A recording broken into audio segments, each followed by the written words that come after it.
What's happening? This portion of the program is brought to you by National Certified Alarms, no long-term contracts. License number 645. What's up, party people? Man, it sounds like Chris and them kind of went at it. I like that. Good for Chris.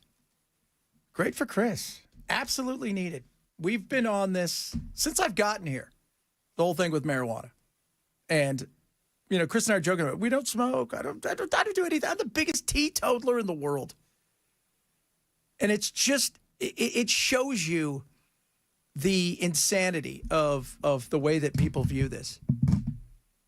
And how, I would definitely veto that. It's like, well, if the people spoke and you're going to veto it, my goodness me.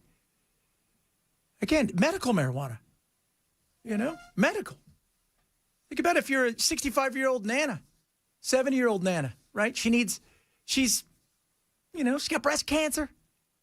She didn't have the appetite. Maybe she wants to have a gummy, as our good friend Ken would say, a little gummy. And you're going to say, nah, she's not old enough. Good God. Sweet mother of goodness. Tell you what. So, but, you know, we got somebody just texting in 5537. I take THC gummies for wicked insomnia from PTSD. D. Senator Blackburn's answers for marijuana and Thune caused her to lose my vote, and my family normally shares my opinions. It's, once again, we need to just grow up. And you see this disconnect. And it's funny because, you know, the boomers, what everybody will say, but the boomers, man, they were the hippies. They were the smoking the weed, the free love. And there's this weird world of, I can't do that. Sorry. I mean, that is not going to, this is more modern times. We're better at recognizing the reality of what goes on. And weed isn't the problem. It isn't the gateway drug. It isn't even, I heard, you know, Chris had a couple people on and, you know, talking about it. And they said, they got it. What started? Alcohol. It's the one thing we've always said, alcohol. I can almost guarantee you cigarettes before alcohol or cigarettes and alcohol, then weed. So, you know, just crazy. The storms last night, I saw Ken. He looks a little tired. Just a little bit. What time did you finally doze? I did not. You're my world now, Ken. I went to bed, but sleep just did not come. Ken, you're in my world now. Yeah, and I'm back in my world where I did mornings for 25 years. It's just, you might need some different kind of gummies. It was pretty gnarly for a while. I told my wife to wake me up if there was anything, and I got up finally at like 1:30, and there was nothing. That was right around here. There was, you know, because I live up the street, and then sure enough, it started to pick up. But I went and looked, and I didn't see you guys on the stream, so I didn't know you guys were live. Well, it wasn't you guys; it was just me. Oh, there was no Chris? I thought it was Chris too. No. Okay. No. Chris would have joined in gladly. Brother Murphy would have joined in gladly. You would have joined in gladly. Absolutely. The first tornado warning didn't come until 2 o'clock, in the 2 o'clock hour. And it was just a sliver of Murray County that was involved. And so I went on with it, and coverage lasted for that, I want to say at least 30 minutes before it was gone. Tornado warning gone. It was radar indicated. But, you know, there was strong enough winds, and you've got a tornado warning. There's a possible tornado, so, you know, that's what we do. We go on. So then that ended, and then things kind of seemed to be dying down a little bit. We had finished wall-to-wall, talking about RJ and I, and then all of a sudden, tornado warning north of Nashville. Yeah. That was, I want to say, right before 3 o'clock. And then this thing is supposed to go to 3:45 or 4, and this was a confirmed tornado. This is the National Weather Service was reporting that this was a confirmed tornado which may be what caused the damage to Goodlettsville today. Survey crews are out there.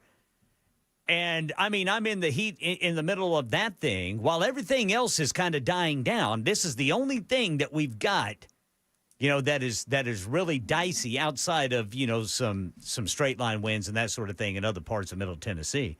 And then all of a sudden, it's gone. Just disappeared. No more tornado warning. And I'm thinking, okay, you're saying that this is a confirmed tornado. I guess it just all of a sudden said, boop, all right, I'm done. Man. So anyway, there was nothing else after that. And by then, Dan and Sam and Joan, they're getting in. And I'm thinking, well, it looks like we can hand this off to those guys in case things get dicey again. But they didn't. And, so that's how that went down overnight. Everything was supposed to happen sooner. Yes. Than it did.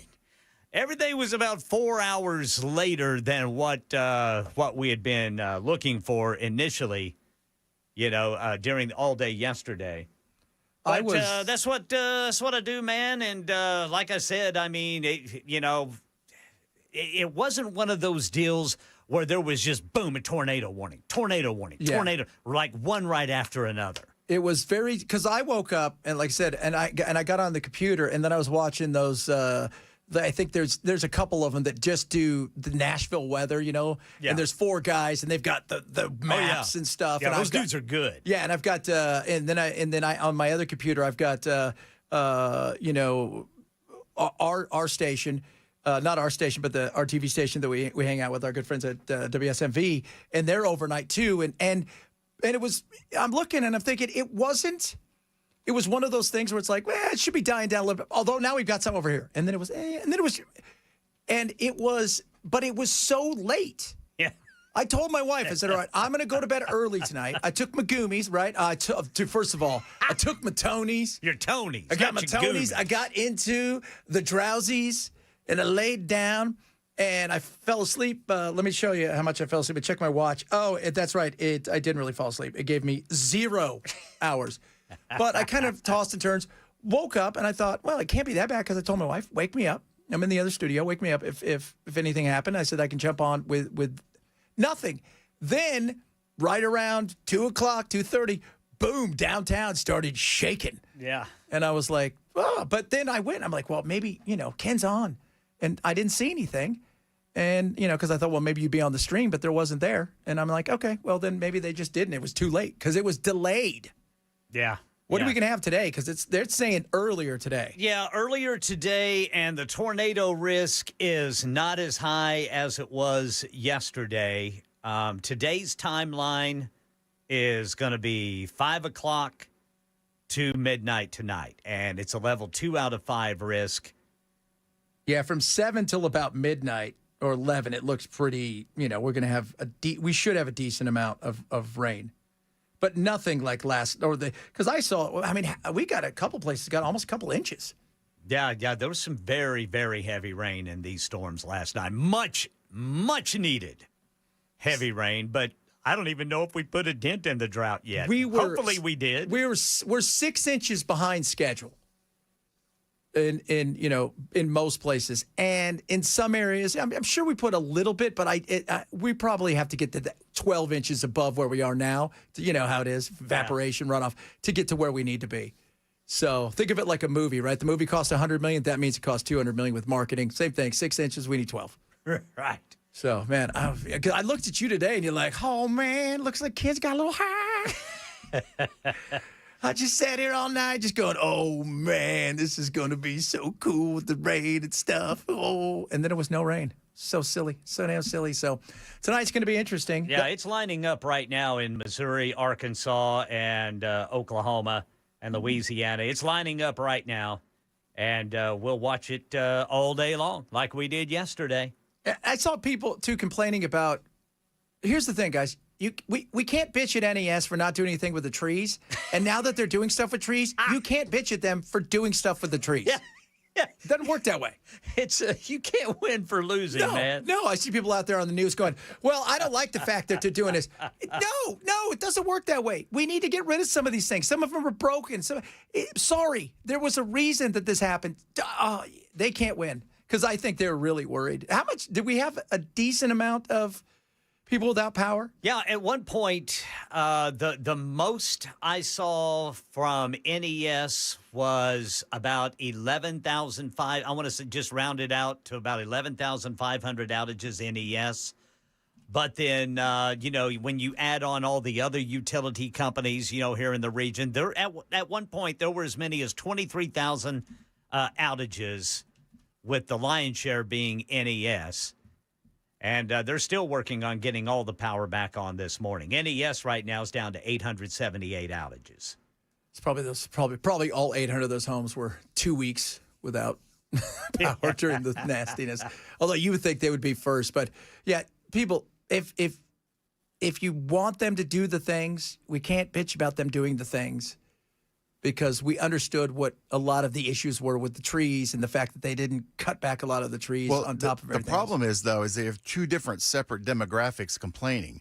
One is the people that want their power turned back on and to keep it from happening again. And the other are like the eco dirt people who are crying now because the trees are getting trimmed. It's two totally separate demographics. Yeah, but the eco dirt people, you don't realize when trees get that out of control, that's not good for the other trees and it's not good for the environment. I mean, there's a reason that they have controlled burns in a lot of places.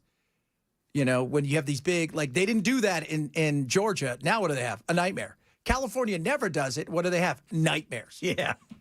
All the time.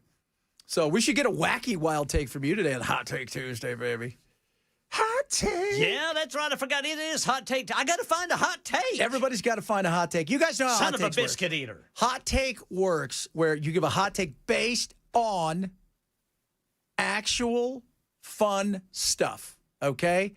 Crazy fun stuff that has nothing to do with politics. We got enough hot takes in the world of politics. It can be about anything but politics. Doesn't matter. I just thought of one. Did you? Awesome. But Food. it's politics. That's okay. So I can't use it. You can use it because you're tired, because your eyes are red like you had some gummies. I was looking at boats last night for us boys. All right. I was pretty excited about the boats. Well, will they work with a hitch on my Elantra? Oh, yeah, they will, because I was looking. We're probably not ready for a full tuna boat just yet. This will be another boat he doesn't go to pick up. It is. Don't worry. It's aluminum. We're going to be fine. I think we get a big fish in the aluminum boat. No problem. It's going to be awesome. And we'll just have a big stringer and trailing out behind us. A big one of those old stringers you put it right through their gills. And we'll give Bell a gun so we can shoot the sharks off of it. That's right, Bell. You know how to do it. Fire. Warning shots. Warning shots. He's going to shoot us in the foot. That's the problem with that one. Or a hole in the bottom of the boat. How'd you guys go? We sank. Our fish got away. Bell shot the boat. We sank. Yeah, it was not good. It was not a good endeavor. But don't worry, we still have the Elantra. All right, coming up, Hot Take Tuesday. A lot of stuff to get to today. We're going to talk a bit about Marsha, and what she said. Kimmel, a lot of people upset about Kimmel. I'm here to tell you, stop it. Enough about that. Iran, bunch of other stuff. Of course, Bell does sports, because, that's what happens. You guys see where I'm going? This Bell does sports.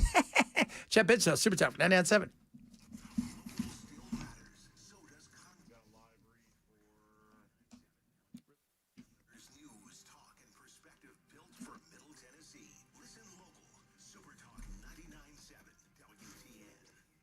All right, guys. Relief Factor is awesome. Take it every single day. Naturally formulated. What's it mean? It's got omega-3 fatty acids. It's got resveratrol. It's got icariin. It's got all this stuff that's amazing in there, as well as black pepper extract, which helps your body absorb it. Why is this good for you? Because the aches and pains in your joints. As you get a little bit older, right, the way that we eat also adds to it with inflammation. And then inflammation kicks your butt, and you want to get away from that inflammation. This is going to help you with that. So these are aches and pains. This isn't about a slip back or a broken back. We're talking about your just everyday aches and pains in your knees and your ankles and your back and your muscles. This is going to take care of that. You don't have to live in pain. You don't. I take it every day, and it is amazing. So try yours now. Less than $20, $19.95. They're going to send you a bag as a 3-week quick start. Go to relieffactor.com. That's relieffactor.com, or call 800-4RELIEF. 800, the number 4RELIEF for Relief Factor.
All right, severe weather remains possible for Middle Tennessee. We'll go over the risk. We'll let you hear from some people who suffered some damage from last night's tornado and actually severe thunderstorm, severe thunderstorms that prompted tornado warnings.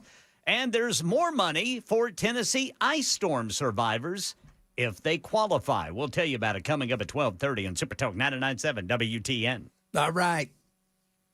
We do it every Tuesday. You guys know how it works. It's called Hot Take Tuesday. We give you a hot take. Has absolutely nothing to do with the usual baloney in politics, this, that, and the other. I mean, we want fun, hot takes. Make them hot, make them sizzly. You know what time it is. Hot take, hot take, hot take Tuesday. Hot take, hot take Tuesday. Hot take. House. All right, Bell, who looks, by the way, currently, you guys can't see him. He looks like Rasputin. Rasputin, what do you have for us today? Paper books are always better than ebooks. Oh. Yes, sir. Always. Yeah. Yes, sir. Yeah, absolutely. That's a good one. That is a good one. It's an old-timey good one. I like that. Plus, it's there's just something about holding the paper in your hand, holding the book in your hand, and smelling the paper that just is part of the experience of reading a book that you do not get when you're using Turning that page. an e-reader. Yeah, very true. Yeah, the sound of the page turning. Yeah, that's another good point. It's a very tactile experience. Yeah. And you know what else is good? Not finishing it and then having to move somewhere with 1,400 pounds of books. There's always that, too. And you're always telling yourself you'll finish it later. Yeah, you're going to finish it later. Lots of books started, never finished. All right, Ken, what do you got for us today? All right, pop culture now is 90% reboots and 10% asking, wait, wasn't this already a thing? Like when a new pop hit drops and it's just a 2000 song slowed down, whispered over, and credited as featuring nostalgia. That is so true. Right Or it's a movie that's a complete ripoff of a movie that was already made. Yeah, basically. I mean, that's a lot of what it is. I mean, I'm watching this show. I don't know if it's called Scorpion. It came out like 10, 12 years ago. It's about these 4 or 5 geniuses that work for like the DHS, and they solve crime. Like they got 190 IQs, all of them. One of the episodes, this guy has a beat maker or a song, a hit. They call it hit maker. And he cracked the code on how to make an earworm. And then somebody stole it from him, and he's got all these songs out there, and it's all based on this stuff. And they're like, well, and I'm thinking, that's happening now. I vaguely remember that show. Yeah, that's happening now. That's happening right this second. My hot take. I went to get a little sweet today to bring into work because I'm not eating. A little sweet. A little sweet. A little sweet. Right across the street, we have the Baked Bear. Oh, you mean Baked Bear. like a Reese's cup? Yeah, but it was a cookie. Okay. Okay. Chocolate chip cookies are acceptable. Peanut butter cookies are acceptable. No, just because you want to make it look like a Muppet does not make it a cookie. It does not make it edible. There are the amount. First of all, whatever happened to, like, I want a donut, I want a cookie. Everything has to be gourmet now. It doesn't. Whatever happened to, I make pizza, this is it. You're not getting elk on it. You're not getting anything weird on it. No It's large pizza. basil leaves. Stop making weird crap. Somebody make a burger. I don't need anything other than that. Out of iguana? And no, it's the point. Mike, I went in there, I opened it up, and here's the other thing. We had 2 peanut butter, we had 2 regular chocolate chip cookies. Gone. You know what's left? All the fancy crap that nobody ever eats. The stuff you're allergic to. It's got raisins in it. Oh, God, that is... and I love Baked Bear, but I tell you what, make a cookie, and hot... There's a reason that you have to do 45 chocolate chip cookie things in only one set of these. Okay? It's that simple. That simple. Let's try some mint on our pizza. Oh, God. How about some sriracha? Should What I about get both this? of them? What? Mint and sriracha. Yeah, they would do it. They would. That's right? awesome. Like it's like avocado toast or just stop it. Enough. You know what? I don't like barbecue pizza. No. I cannot stand barbecue pizza. That should be my hot take. There is something weird about biting into a pizza when you're expecting to taste that red sauce, and it comes out barbecue, it's almost like your body wants to reject it because it doesn't taste right. Yes. That's by the way, this one I love right here. 8717 says they need a separate line for lottery at the gas stations. That's a good one. That's a great one. Ooh, Absolutely. That is a good one. I don't even think that's a hot take. I think that's just fact. Yes, sir. You're standing there with your 750 tickets, right? And it's always that person that's got the special pen, and I've got it. Yeah, and no, get out of the way.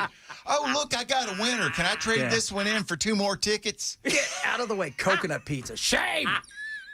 Coconut anything sucks. Yeah, God, coconut's just disgusting. I think they ought to feed the king and queen some barbecue pizza at the White House. Oh, that would that would be great. They're probably going to give them McDonald's. No, they got to give them something you don't have. I follow these English people that come over here and they have like barbecue for the first time in their life. Now, when they do a state dinner like this, do they traditionally lean on dishes that are familiar to the guests? They'll probably have a bit of both. You know, they'll have, maybe something for them just in case. And they'll have heard from their people, look, he doesn't like this or he doesn't like that. Yeah. Like it would be like, if I was here from Chadlandia, they'd be like, all right, here's the deal. If it isn't a peanut butter and jelly sandwich, if you guys make him macaroni and cheese and there's truffles on it and it's white and it's got all kinds of crap on it, he's not eating it. If you make Kraft, he's going to chow down. Needs to be one slice pulled out of the refrigerator. That's it. Basically, that's it. It's that simple. So barbecue chicken pizza is too good. No. Sometimes you just need something to be normal. That's it.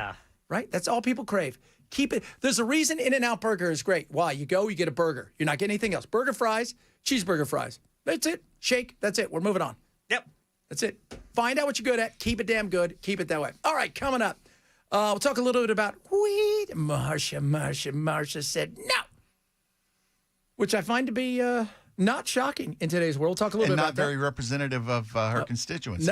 No. But, well, her constituents, again, for the most part, much like Gino and much like a lot of these, I think are more the powerful lobbyists and the money makers than it is the actual people itself. Well, if she becomes governor, though, the whole state's her constituency, and this state has stated overwhelmingly that they want pot to be at least legalized for medical marijuana. Yeah, well, obviously she didn't feel that was a necessary thing. Plus, we'll talk a little bit about Kimmel. Everybody's upset about Kimmel. Oh, what did he say now? Now the FCC's like, we're going to look at their license. Oh, for God's sakes. Jed Benson Show, Super Talk 99.7.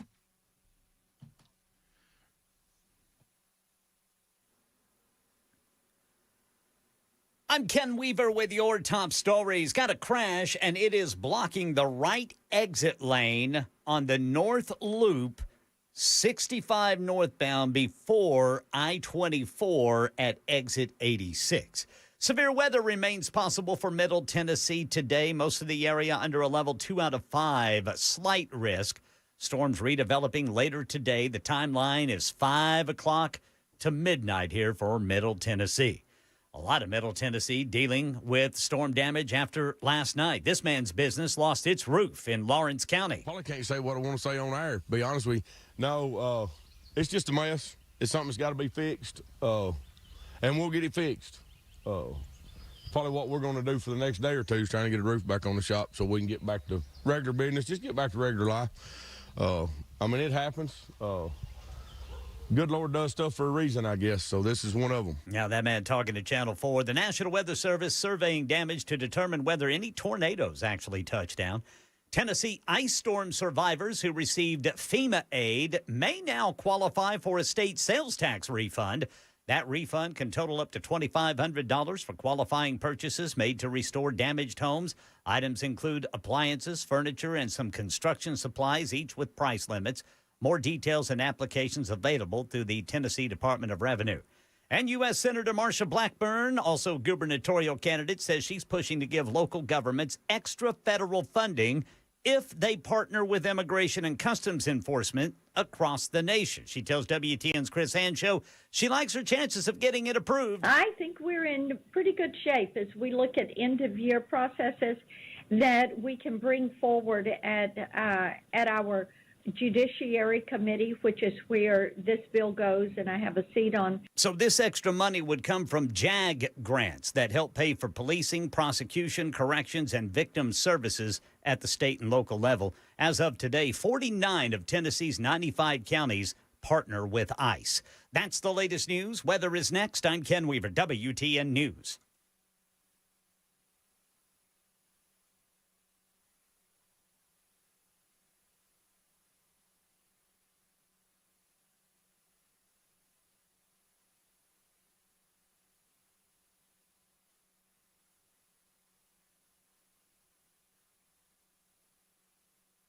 More severe storms expected tonight. I'm WS74 First Alert meteorologist Melanie Layden. While most of our afternoon remains dry with temperatures in the 70s, we'll see more rain and thunderstorms develop as we head into tonight.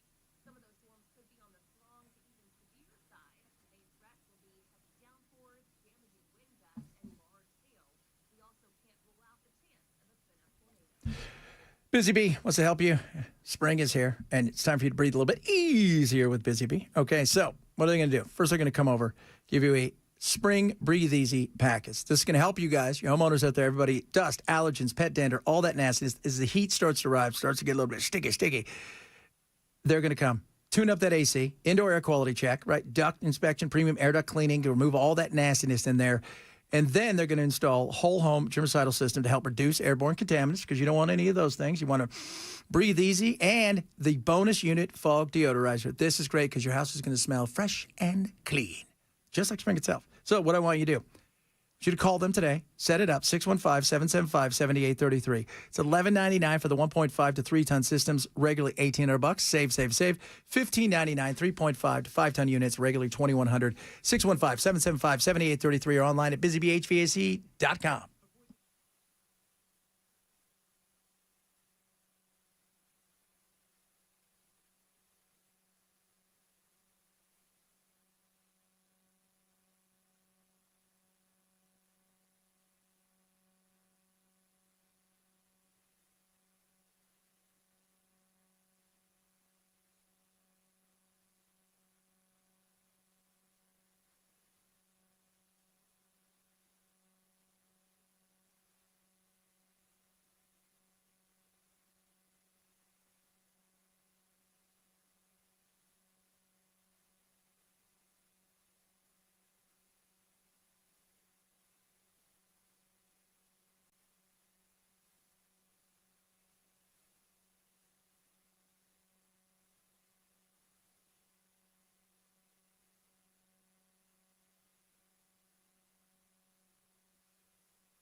Party people. So earlier, Marsha Blackburn on the award-winning Chris Hand show. I give everybody awards. So, And he prints them up. yeah, there we go. Prints them up on his I do. computer. He's going to get a sticker. I'm going to make sure Chris gets a sticker.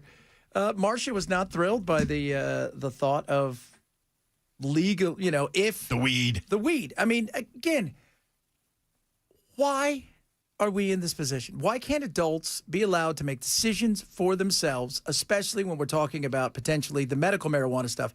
Not just, not just the soldiers. Okay, that is one aspect of it, PTSD. But think about a lot of people out there who struggle with cancer, struggle with other things, and they're not getting high to get high. They want to be able to eat and hold food down and have an appetite. And it fascinates me what goes through people's minds, because no matter how many times we talk about, from Vanderbilt to everywhere else that is done, several polls that say people are fine for the legalization of it, overwhelmingly for medical marijuana, and even more than 50% for just marijuana across the board. The politicians still freak out about it. No, can't have that. Can't. I know I'm supposed to represent the will of the people, but not this time. I just don't get it. I don't well, it's a big lobbyist, right? I mean, that's, I said a long time ago, they were never going to make headway until they figured out how to get to DC and lobby the right way, which is what's being done right now. So, and that's what has been a huge deal in the world of Trump, where that one lady, I forget her name, she runs one of the big companies, is friends with Susie Wiles and good friends with her. And she really pressed Trump to start to move towards, let's relook at this thing. Let's deregulate it the way it should be. But you had to get to the point where it was a business big time, and you could lobby it, because it's a business for the person who's purchasing it and growing it. It's also a business for people in D.C. And, I mean, we sit here, we talk about, should weed be legal? The Sacklers are rich, and how many people have been destroyed because of their BS from Purdue Pharma? How many? I mean, we're talking about this as if you smoke too much weed, what, you're not motivated? Oh, geez. You know what you didn't do? Horrible things in the bushes for dollars. That's what you didn't do. You didn't rob a bank. None of that stuff. It's, have you seen decisions some adults make? I have, Keith. So I have. And you know what? People make bad decisions. You have every right to be an idiot as long as you don't hurt anybody else. Yeah. So I like this. They should put marijuana on the national ballot, and politicians are too scared to do it. Absolutely. If we did it here and Marsha said she vetoed it, I would like to see what the pressure would be like. Right? Because I just remember Kansas, when they put abortion on the ballot, they thought, we're the buckle of the Bible Belt. There's no way it's going to pass. It overwhelmingly passed, keeping it legal. And I think that shocked them. And so all states now are like, if it's too close to that culture war thing, it could get us in trouble. We'll just ignore it. We'll just ignore it. Yes, I know she's backed by the medical world. Just like, was it Gina Bolson? It was like, well, if they said it was okay, maybe we'd look at it in the medical side, but we have to talk to the pharmaceutical companies. No, we don't have to talk to the pharmaceutical companies about anything. Yeah, because this is their competition. Yeah. This is their competition. That is the thing. This is, could you imagine, we're trying to talk about CVS and not being the benefits manager who has to go out and negotiate for everybody. I don't know about you, but I don't want my competition negotiating for me. No chance. And it's a cheaper alternative to what they offer, and they know that. Yeah. And if a doctor prescribes medical marijuana to help with lack of appetite because you have cancer or PTSD for veterans, then that means there's a drug that the pharmacies make that isn't going to be sold instead. That's going to cost them money. And then you go and you look at what happened in, you had Dan Patrick, the lieutenant governor out there, who was, talking about, you're going to fall into the wood chipper, throwing out gummies. And they they went and held those big things, this big, press conferences. And they threw the fits that they did. You eat a whole bag of gummies, you're going to die. You're going to lay down on a railroad track. Why would you do that, you idiot? But what ended up happening? Greg Abbott's like, I'm getting calls from everybody, from the little old lady who's got cancer to every vet out there, and I don't want any part of this. And so he vetoed it, which flipped everybody out because he understood. No, this is not, this is not turning weed loose on everybody, which again would be fine. It's ridiculous that we're in this position, but still, at this moment in time, the fact that even in today, you would say that knowing how the people feel, and I've had more people text today and go, I'm not voting for her now based on that. One person said, 55 years of smoking weed, nothing wrong with it. Mm-hmm. So, yeah, she's backed by the lobbyists win the day because they're your dollar bills. They're your money bags. It's always going to be that way. We need to get money out of politics. I would love to get money out of politics. Yeah, if you look at somebody like Bernie Sanders, he's constantly railing against the medical industry, and his number one donor is the medical industry. Yeah. So they all of them, because the money's too big, right? You need the money. And we're in this position now where it is so, wouldn't you like to see what they would, if they could vote what they believe rather than what they're told, look, you got to go in this direction, you got to do this. If they could vote the way that you think, okay, this is what the average person does, I think you'd find things a lot different. I think same thing here. I think if abortion got on the ballot, I think people would be surprised what would happen with it. And not late-term abortion, like take the baby out and club it. Not that. We're talking about like 12 weeks.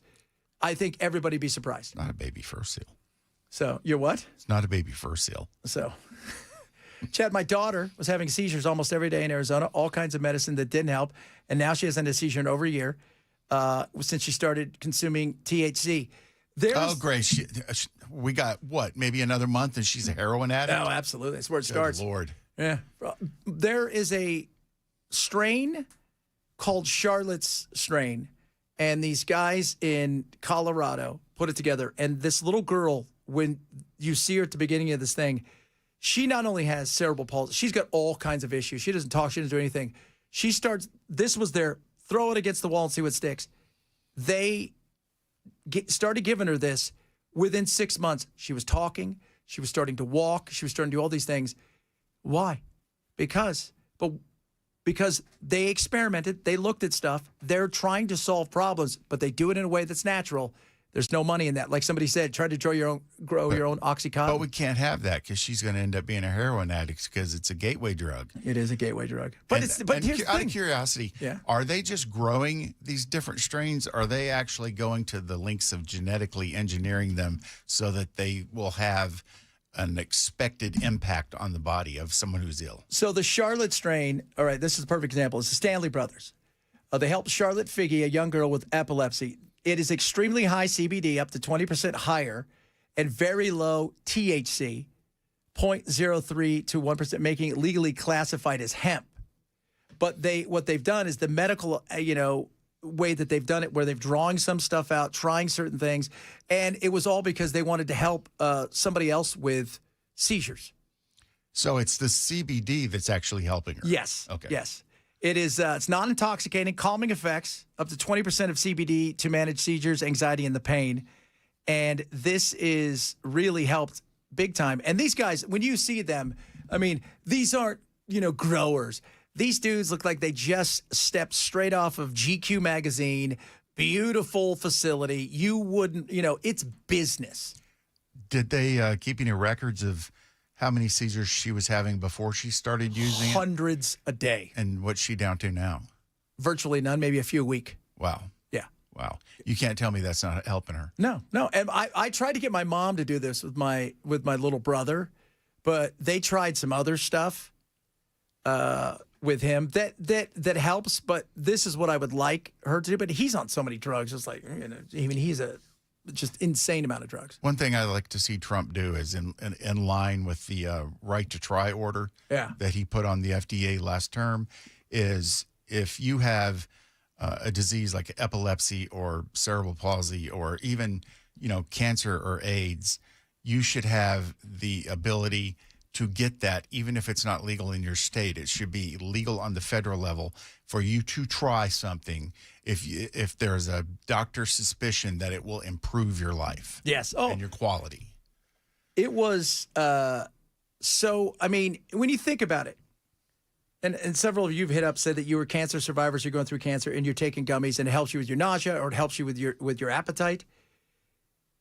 When you're in a position like that, everything should be on the table, whatever it is, right? If they could shoot a rocket ship in the air and magically you might have 1% chance of it freezing and then you coming back down and surviving, and then you would be healed, let it happen. But we've got to stop this fear-mongering, and so much of it is, too, the powers that be have painted everybody who's a stoner looks like Bell. Yeah, they claim that there is no social benefit to it at all. Yeah. There's no medical value for anybody when that's been proven to be not true. Yeah. I mean, it's so not true. It's not. And I grew up in drug dens. I know what drugs are. My dad had I just asked my mom last night, how many heart attacks did Dad have before he died? She goes, I think the fifth one killed him. But they were all based on massive, copious amounts of drugs. One time he went for a heart attack, and the doctor looked at us and said, would have killed a rhino. How is he alive? No idea.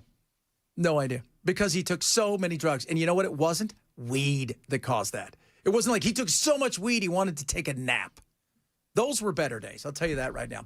Coming up, he's the best in the business. He's an award-winning person as well.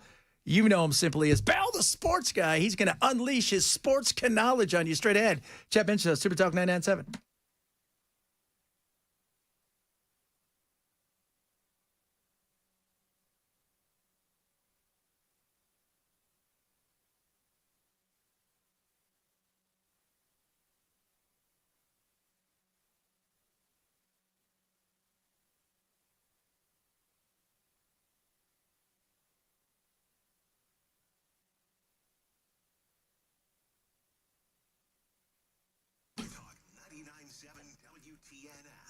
Bulwark Capital.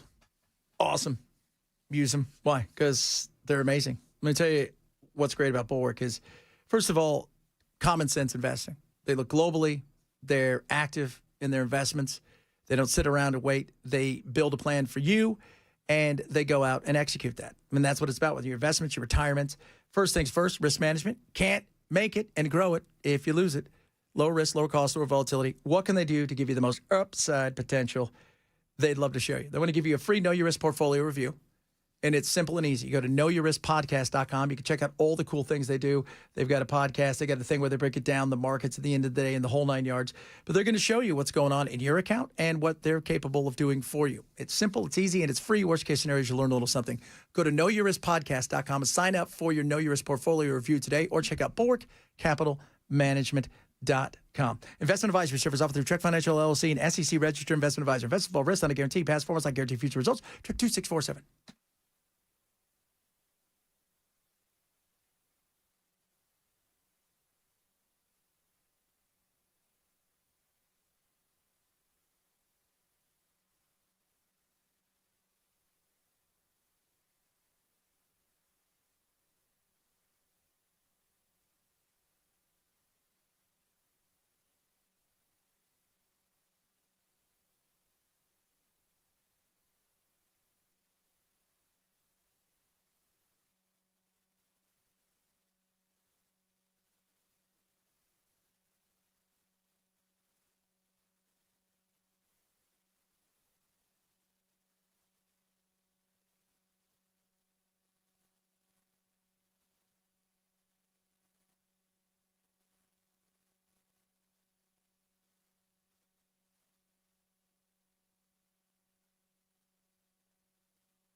All right, drivers, we've got a crash blocking the Gore. It's going to be 65 northbound right there at 24 downtown exit 86. And we are tracking another potential round of severe weather tonight. Got that and more coming up at 1 on Super Talk 99.7 WTN. Oh, kids. Every day at this time, we turn our gaze to the man, the myth, the legend, the sports god. Now it's time for Sports with Bell. When you need to know sports information, you turn to the guy who calls basketball shooty hoops. Let's talk some sports with Bell. That's what it's called. It's called shooty hoops. Shooty hoops. Let's talk some sports with Bell. What you got for us, brother? So the NBA's doing, I think, playoffs. Yes. So is this done like they do with the brackets? Yeah. No, it's not the brackets. You play a team best of 5, best of 7, a best of 7. You know, first 1 to 4 wins. And they do that starting through the whole tournament? Yeah. Well, how many games does the last 2 have to play? So if you win your first round, you go to the second round, then you go to the conference finals, then you go to the finals. So you'd have to win 16 games to win it all. But if you're what's it called when you're in the finals? Okay, if you're in the finals, It's still best of 4. Oh, okay. But I mean, it's best of 7. So you got to get to 4 first. Every time you got to get to that 4. That seems like a lot of work. That's why he's the best, folks. That's why he's the best, everybody. Shooty hoops. Shooty hoops. Oh, my God. I love that. What about, the thing with 4? There's maybe 7. That'd be good. That's a lot of work. Is it in brackets? How's that work? There's good times right there. Good times. Hey, did you see, Ken, that the first player is already, Damon Jones pleaded guilty?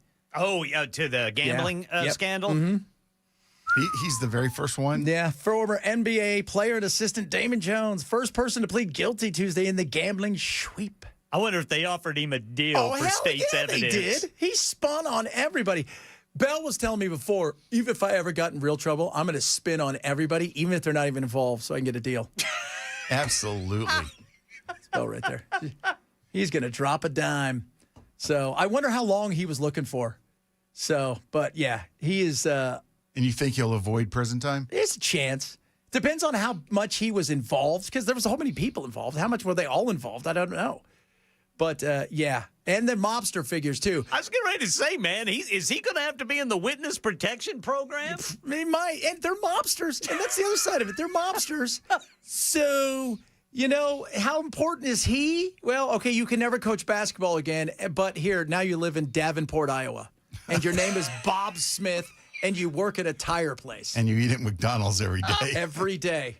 Hope it was worth it, guys. All right, coming up, hour number 2, we got the weather. Talk a little bit more about, Iran, Jimmy Kimmel, your Hot Take Tuesday. If you're missing the show, shame on you, grab the podcast. Hour number 2, straight ahead. Chad Benso, Super Talk 997.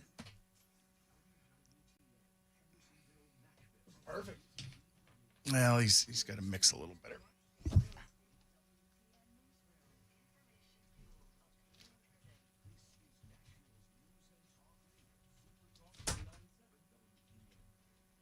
1 o'clock on the dot. I'm Ken Weaver with your top stories, and severe weather remains possible for Middle Tennessee today. The threat is lower than overnight. Most of the area under a level 2 out of 5 slight risk, with storms redeveloping later today. We're talking about a timeline of 5 o'clock to midnight, but we cannot rule out tornadoes if severe thunderstorms do develop. Middle Tennessee's already dealing with damage from last night's severe thunderstorms that may have produced a couple of tornadoes.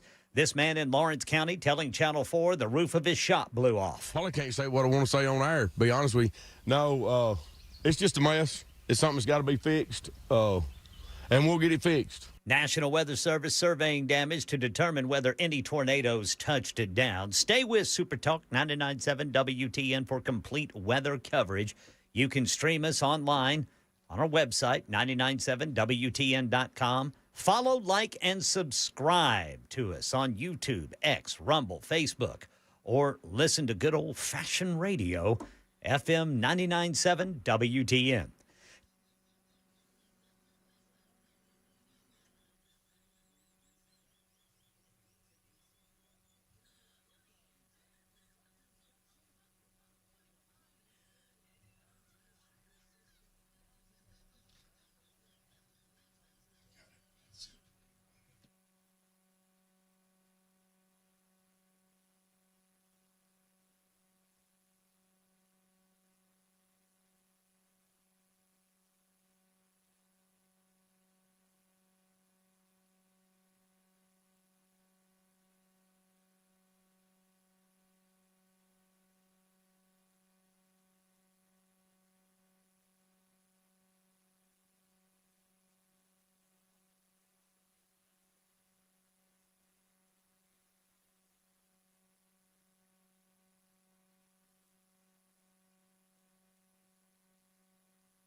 strike. Yeah. So, party people, happy Tuesday. A little hot take coming up in a bit. Oh, good. They indicted former FBI Director James Comey for a second time because they're like, you know what? This judge threw it out over here. We want this judge over here to throw it out. If it once you don't succeed, try again. Fail over here. Oh, In a different circuit court, though. I know. God, do you remember that? That was that lady that what was her name? Alina Habba? And nobody would go with her to do the paperwork. Remember? She was like a real estate attorney. Something like that. She's going in there. She's like, and then they said, you didn't do any of this right. She went in the other room and she's like trying to fill out the paperwork. You're like, this is not good. I felt bad for her. They should never have done that. Ever have done. Then remember they got mad. The judge told her, you got to stop using you're the attorney general or Department of Justice for attorney for the district. What I don't understand is, as a lawyer, why didn't she have a paralegal to do that? Because nobody would go with her. All of nobody. Everybody in the New York in the Eastern board up there all said the same thing. You're not going to get this through, just like they did with Letitia J. This is going to fail. There's nothing here. And they said, well, we're still going to go with it. And so either they quit or they were fired, but nobody would go with her because they don't want to put their name on it. But normally a paralegal would do that kind of thing, right? Yeah. But none of the people inside of there would. And, and again, they threw her to the wolves. They should never have done that. They just didn't want to get sullied by the dirt that's on the case. Yeah. It's going to fall apart. And that's what happened. It was embarrassing. So like you said, if at first you don't succeed, let's try it again. In a different circuit. In a different place. We'll see if we can get it here. We'll see. We're going to Wyoming. Did he do anything? Well, he'd been to Wyoming. Well, let's get him there. Anywhere they can get him. So I don't know what they've got him for this time. And I just fill the paperwork out better. And I blame this, by the way. All these disasters, Bondi. She was a joke. She was an absolute joke. DOJ Barbie. Yep. Yeah. Absolute joke. Oh, the king is going to address Congress in a little while. Look at Mike Johnson. He's just mighty white of him. So this is since 91. This is the first time that a royal will address joint session of Congress. So he's here as a friend and a diplomat. He's not here politically. Well, Queen Elizabeth was here in 205, but she didn't address. 91 okay. is when she addressed. Gotcha. So he is going to try to smooth over the issues that there's kind of languishing out there, especially because Trump. A lot of it's so much hyperbole. It's like he's not going to abandon the UK. That's not going to happen. He loves Prince Charles too. They get along well. So they get along well, but he's here as a diplomat. There is nothing political about the king. He can't do anything. He doesn't. I mean, if you are, in theory, going to resign as the prime minister, first thing you have to do is go over to the king and now used to be the queen and tell them what you're going to do. But they don't really have any say on anything. But he's here because, it's a good look, right? He's going to have a little dinner tonight at the ballroom. Well, that's right. There's no ballroom. This is also the first time that he's getting out extensively since his cancer diagnosis. Yes. Yeah. So it's kind of giving him that look of, still being around and having influence. Yes. So the here it is. Are you guys ready for the indictment? Sure. The new case stems from a photograph of seashells on North Carolina beach. What? Yeah. The charges stem from an incident nearly a year ago when Mr. Comey, vacationing in North Carolina, posted a photograph on social media showing the seashells arranged to say 8647. 6 or 7? 8647. So, 6 or 7. Yeah, get rid of him. So I'm like, oh my God, you guys talk about the reach. How's the reach? It's not very good, but we're trying. We're trying. So we'll see. We'll see about that. The Jimmy Kimmel thing. So if you guys don't know what Jimmy Kimmel did, I'm going to play it for you. So this is prior to the incident. This is him pretending to do what they do normally at the White House correspondence. Because remember, Trump didn't want anybody there that would poke fun or anything. He was going to have jugglers and people that would make balloon animals. And he didn't want that kind of roast-like thing. Because that's normally what it is. Everybody gets together for one night. They put everything aside. They make fun of each other. And Trump wasn't a fan of that. And there was going to be no comedians there. So he got up there pretending, standing at one of those, podiums doing Yeah, he was something. acting like he was at the lectern at the dinner. Exactly. Our First Lady Melania is here. Look at Melania, so beautiful. Mrs. Trump, you have a glow like an expectant widow. Oh, burn. First of all, it would have been more shocking if it was funny. Jimmy's not. I've never found. You know when Jimmy was funny? When he did the Man Show?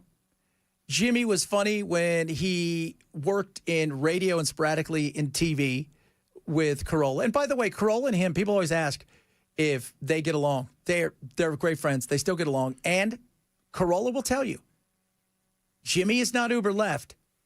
He just hates Trump. Yeah, actually, when the last time Dan had Jimmy on the show, I asked him, he let me ask a question. I asked him, you guys started out together. You always seem to be like you're really good friends. And, now you're so politically polarized. Are you still good friends? And he goes, no, we're not good friends. We're best friends. Yeah. I spend Thanksgiving at his house.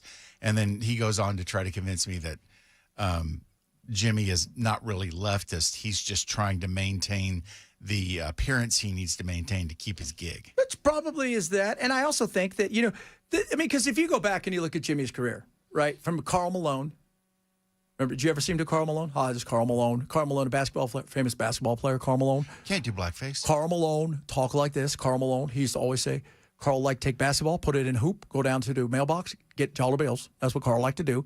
He would do his Karl Malone. It was great. It was hilarious. And, the Man Show. I mean, the Man Show, for God's sakes. It was basically them being goofy and then girls jumping on trampolines with large bosoms. Yeah. Which was phenomenal. We're trying. Yeah. I tried to do that here, and everybody's like, no, the cameras won't work. You're a pervert. But as I said on my national show today, and I'll say it here, get over it. It wasn't a funny joke. No. If ABC wants to ride this till it doesn't exist anymore or till they're finally broke, let them. Whatever. You don't need to take him off the air. It's free speech. He didn't advocate for the death of the president. He didn't say, I hope somebody goes out and does something. It happened the night before. Everybody needs to get over it. Here's the thing. None of you would know about it because not one of you sits around and goes, I really love Trump, but man, I got to see my Kimmel.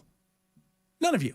The only reason you know about any of this is because everybody that you follow was raging about it. After the fact info. Everybody. Look at this one here. Here's a great one. You do realize it was all over social media last week that Trump was supposed to die over the weekend, right? No, I had no idea. He disappointed somebody. Yeah. What did Jimmy know, and when did he know it? He didn't know it. This big cabal of people that are getting together he didn't know it. And by the way, all over, I don't know what's on your feed. You need to try liking a capybara. Try liking fun stuff like that. You know what are great? Otters. They're hilarious. Jump all over the North Korea info you can find. Oh, my God. I found out stuff today about North Korea that was so spectacular about Kim Jong-un's dad, ill. That he walked at 3 days. Right. Did you know that? Of course, he was talking at 5. Did you know that by the time he was 7, he had written 1,600 operas that were better than anything ever? Well, naturally. How could they not be? Trump's like, I know it. When you're godlike, when you're telling your people you're godlike, all that stuff's possible. I would just once like to see somebody in the crowd going, I don't think that's true. And there's probably been a few people that have said that, and then they got carted off to camps. You don't get to tell people to get over it. Can't tell others how to feel. No, I don't have to. If you want to rage about this, rage about this. That's fine. It's ridiculous. It's free speech. He didn't advocate for the death of it. He made a joke. It's that simple. That's it. It wasn't even a funny joke because he doesn't do funny jokes. He doesn't.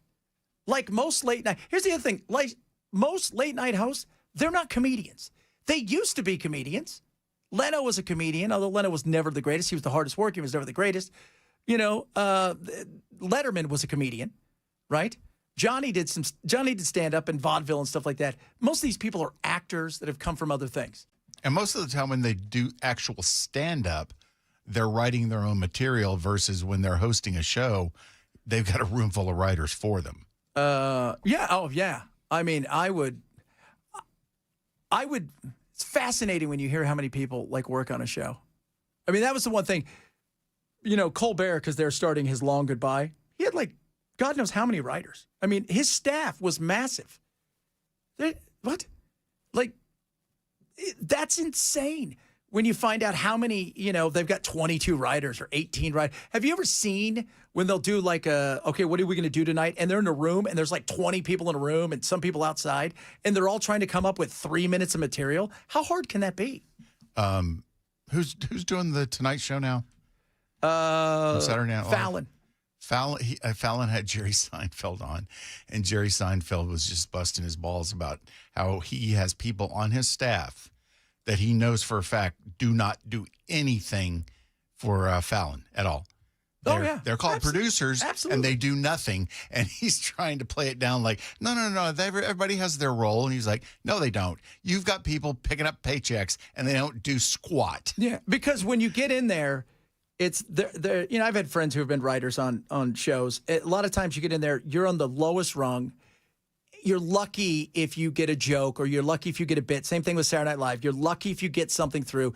You have to work and your that's way even up. if you're an on-camera personality. Yeah. I mean, a lot of times they won't even, you know, it takes a while. You'd be surprised how many people write at Saturday Night Live and but they're actually hired to be in front of the camera, but they may only get on for a minute once a week or every other week. So, but no, and I don't find it weird that I saw nothing about Trump being assassinated this weekend. Did you see it anywhere?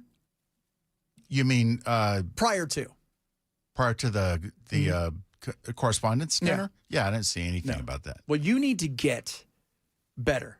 Then I have no curiosity. Why would I look? Well, where are you looking that there is somebody saying that? It's like me saying, I think there's going to be an earthquake in California. Right. You're just throwing something out there that could be for anything. And then if one happens, you're like, oh, look at that. Yeah. You weren't looking at it? I got precognition. I knew that was coming. Yeah. I mean, here's the thing. How many of these that we never hear about because they never get this far, that they get to them prior to? How many of these things? Obama, they got to a few of them for Obama. We only see the end of this. But no, I don't think that, again, he never. So what are you trying to say? That because he did that joke, that somehow that was the trigger for this guy to go and attack Trump? This guy'd be planning for at least weeks, if not months. Well, yeah, because he bought all this stuff months out, which is nuts. So it wasn't like Kimmel just triggered him one day to go collect up a bunch of Blue guns. Sky. Again, Blue Sky. If you guys have never been to Blue Sky, it is worth a look. It's accessible. It is worth talk about angry weirdos. It is so hilarious. I've not been on Threads. Have you ever been on Threads? No, I've thought about it because I have Instagram, but it's just one more social media platform for me to want to ignore on my phone. That's a good thing. I totally understand that. Tonight, Ken, you over there? I can't see you. Ken gone? Ken's gone. Poor Ken. We have rain coming tonight, people. So I want you guys to be kind to Ken. Ken was up all night. He's not been asleep. He was the only one in here last night. He was it. Ken was doing his thing last night with RJ. They were the only two people busting their butts. And I know tonight, but we're going to have it earlier. What happened to the rest of you slackers? Well, I didn't know they were doing anything. So he just decided to do it on his own? Well, because it didn't start until later. And then I went online to see, okay, my first thing is go and check and see if we're streaming. And we weren't streaming anywhere. Like as far as, we might have been streaming on the radio, but we weren't streaming on YouTube. So I thought, okay, well, maybe because it came, because we thought it was going to come at 11, but it really didn't hit till well after midnight. Well, maybe nobody was doing it. But no, when I saw Ken today and his red eyes and he just looked exhausted, poor Ken. I thought it was too many gummies. No. He was not the gummies. But that is tonight. We are going to have it 7-ish o'clock. It should start rolling in, the heavier stuff, and maybe go till midnight. So it could be another one of those nights where it could be a bit ugly. So be prepared for that. Well, hopefully it's like last night where it got a little ugly, but we didn't end up dealing with tornadoes and all that kind of garbage. Because that's never at a convenient time. No, never. The nighttime. It's funny. I was talking to my mom yesterday about this, and my uncle about the nighttime tornadoes are scary AF. They are really, Partially because they're so much harder to see at night too. Yeah, but it is because you are, in theory, you're asleep. Now, I'm weird, so I'm wide awake. But in theory, you're asleep and, shaken from your bed and then trying to get somewhere is crazy. And that is a weird. Yeah, you wake up thinking, where's the train?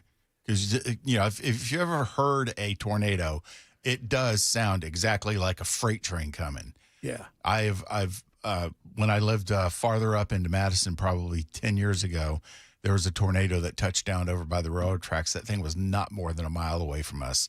And I opened the door and it was just like a train was coming. Yeah. It was crazy. And that's a train where there's no tracks, if you will. Yeah, it can go anywhere it wants to. Absolutely. All right, coming up, Hot Take Tuesday. We do a little hot take for you as well.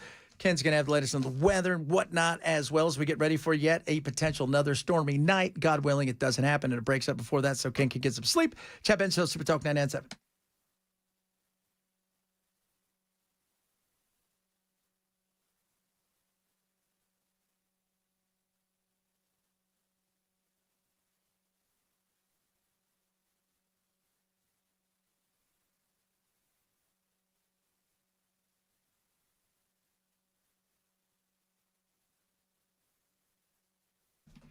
Oh, burgers, baby, burgers. Right now, Omaha Steaks has burgers galore and so much more. They're massive package of burgers for you. Under $100, you're going to get so many burgers. They're real. But you know when you cook a burger and it's just like it evaporates and you're just like, that's not even what? What is that? Not with their Burger Perfection Pack. So 4, 4, 4, 4, 4, and 8. 4 pure ground beef filet, 4 pure ground New York strip burgers, 4 pure amazing ribeye burgers, brisket burgers, sirloin burgers, and 8 Omaha Steak Smash Burgers, all for under $100. And use my code. You can save an extra $35 off at checkout. Plus, you can add fries, and you can get, if you're like, oh, that sounds great, Chad, but you know what, I like steaks like this, that, and the other, you get the Wagyu burgers as well, which are otherworldly. They're incredible. And right now, you can take advantage of all of these things. They got massive deals going on, well over 50% off on so many things. But when you use my code Benson, you save an extra $35 off at checkout. So go to omahasteaks.com, use my code Benson, get the burger package right now with amazing burgers and 8 free Omaha Steak Smash Burgers. omahasteaks.com, code Benson, omahasteaks.com, code Benson. See site for detailed terms may apply.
Tracking the potential for another round of severe weather in Middle Tennessee and ice storm survivors. You might be in line for some extra money to help you recover from whatever losses you may have suffered.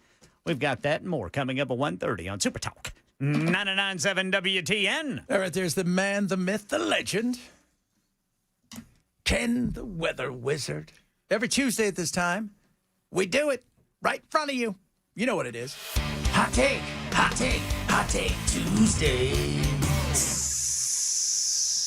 Hot take, baby.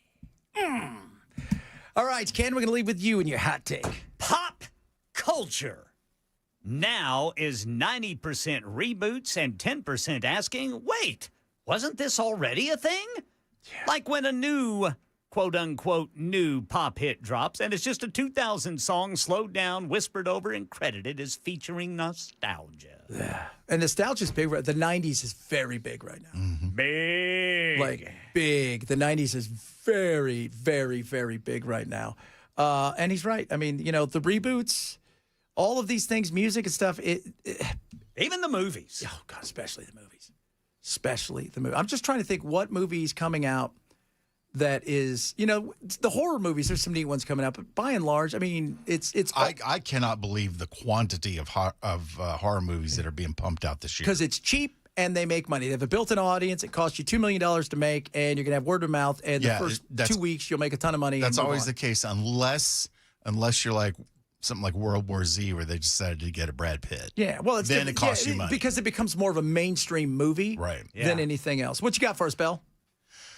Reading an actual book is always more enjoyable than reading on an electronic pad. Yes, sir. Yeah. You get the smell of the pages. Same thing with the newspaper? Yes. Oh, yes, yes. I would much prefer that, but I'm not going to go out of my way to find a newspaper because where can you find them these days? Yeah, I know. I mean, I think Kroger and Publix might have. There's a guy that sells one over here at. That's when I not walk the real home. newspaper. So just let you know, he's got a whole bunch out here for sale. You know, it's one of those ones where you can go get a massage. He's a friendly fella. Yeah, the Contributor is not an actual newspaper. Oh my God, the books. But then you got to deal with we're getting ready to move. Already, I'm thinking. I look around the house because my wife has 5 gazillion books. She's got more Bibles than Bible people. Where are those stored? Because I've never seen them. They're underneath the television, holding the TV up the way it should be. No, and she's got them in a room.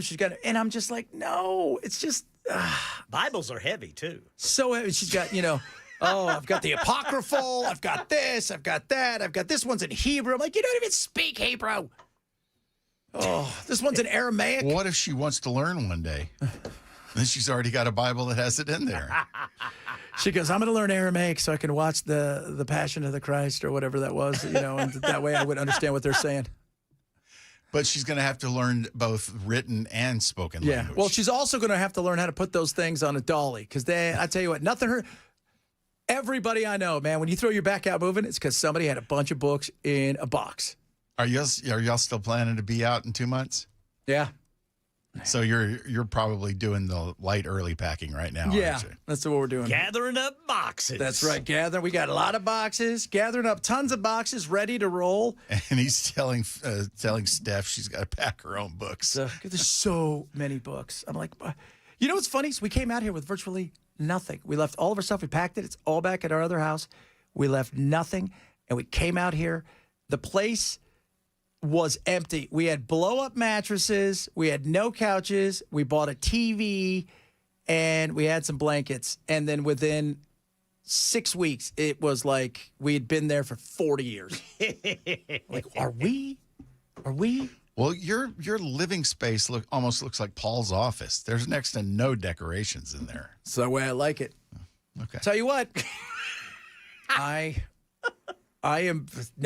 it's not needed. None of that stuff That's is right. needed. I tell you, We're minimalist too, man. Yeah. But if you go over to my studio, I've got fun things. I got Santa Claus next to Jason, next to Michael Myers. Next to 4 jars of peanut butter. Yeah. Well, no, we don't have any of those. We haven't had for a while, but I'm good. I'm doing good. And that's the way it is, kids.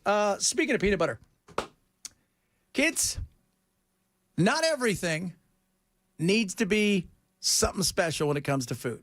Went to get a cookie, got one of those 12 packs from the Baked Bear. Best food, best around. I love Baked Bear. It's incredible. But all of them were hippie cookies.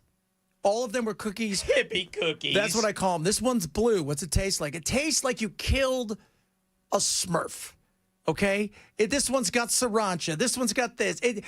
When you say hippie cookies, and they have marijuana in them? No, Oh, they just okay.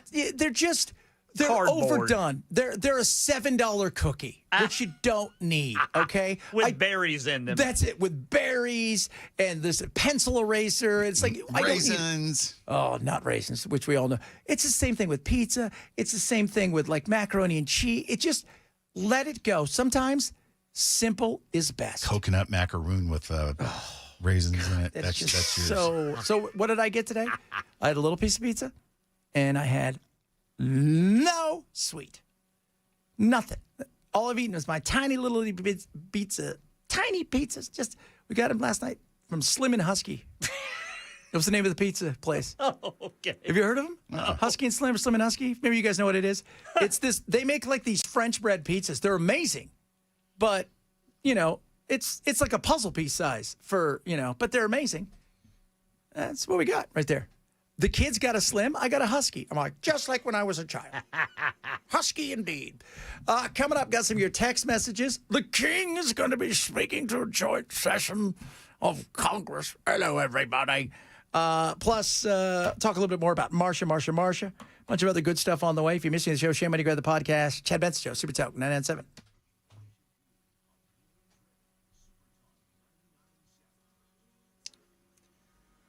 I'm Ken Weaver with your top stories, and Middle Tennessee's under another slight risk for severe weather today. Level 2 out of 5. Timeline's going to be 5 o'clock this afternoon to midnight.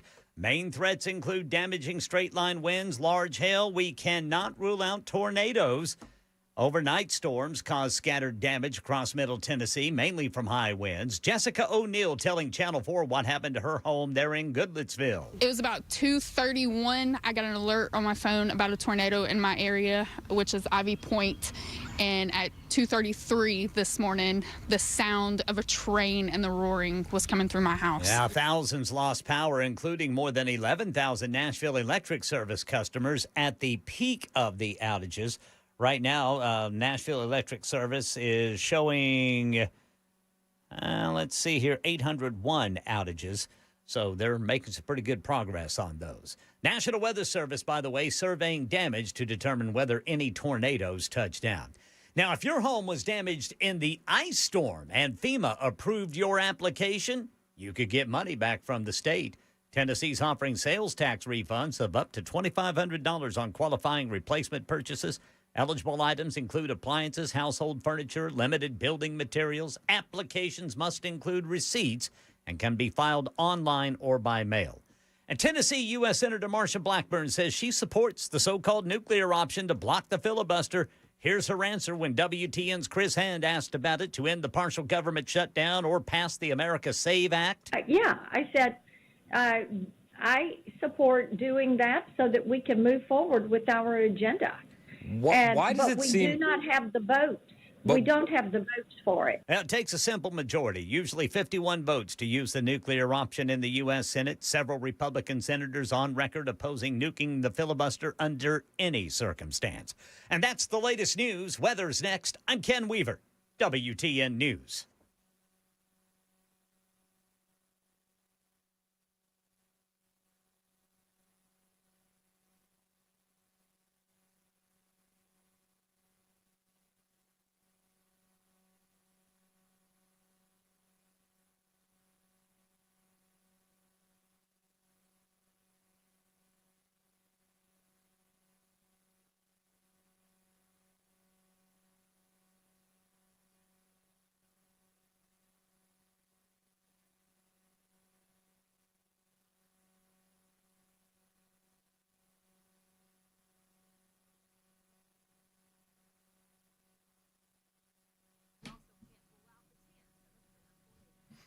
Beacon Capital Management, write this down, 615-488-9303 or beaconcm.com. You want to check them out.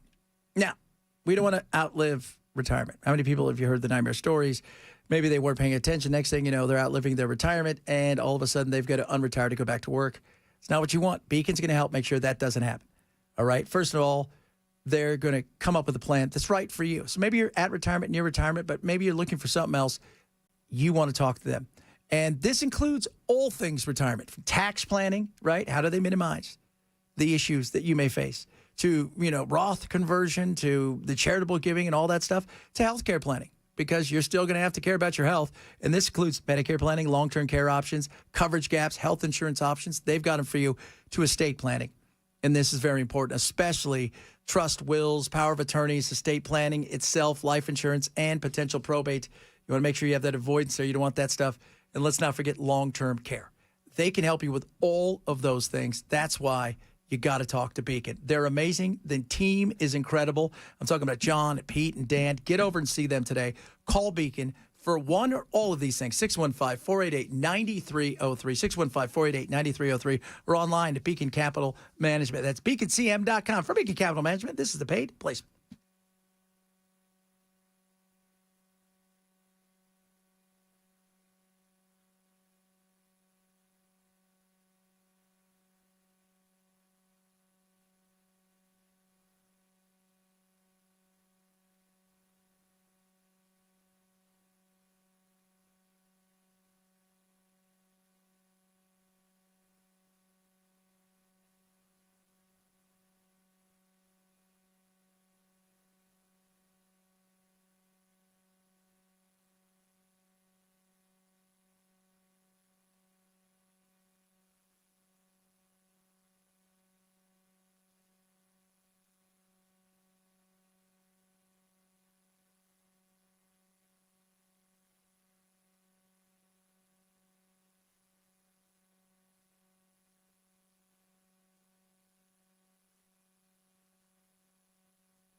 Party people. This portion of the program brought to you by NCA. National Certified Alarm, no long-term contract, license number 645. King Charles going to be on Capitol Hill. Get ready to give a speech to everybody. Wonder what he's going to say. Marriage. Remember that? It was the movie Princess Bride. Marriage. I know I've got one nutty kid and one that actually does his job, but yes. Can you keep the nutty one over here? Yeah. Well, the nutty one is fine. The problem is he married crazy. He married the craziest of the crazy. That is true. She is what I like to call a homewrecker. Because no matter who ends up with her, look, and we know, every guy, you know this, you get sucked in by hot.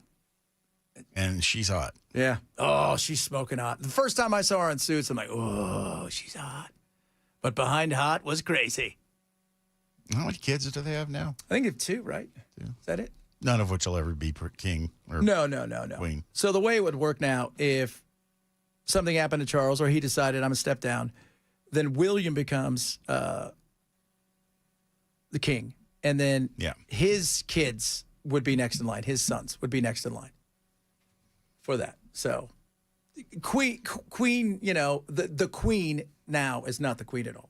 The fact that they allow her to be called queen is pretty... Well, if he took over the throne, though, they would probably move Kate into a regency position to kind of manage his affairs because he's a child.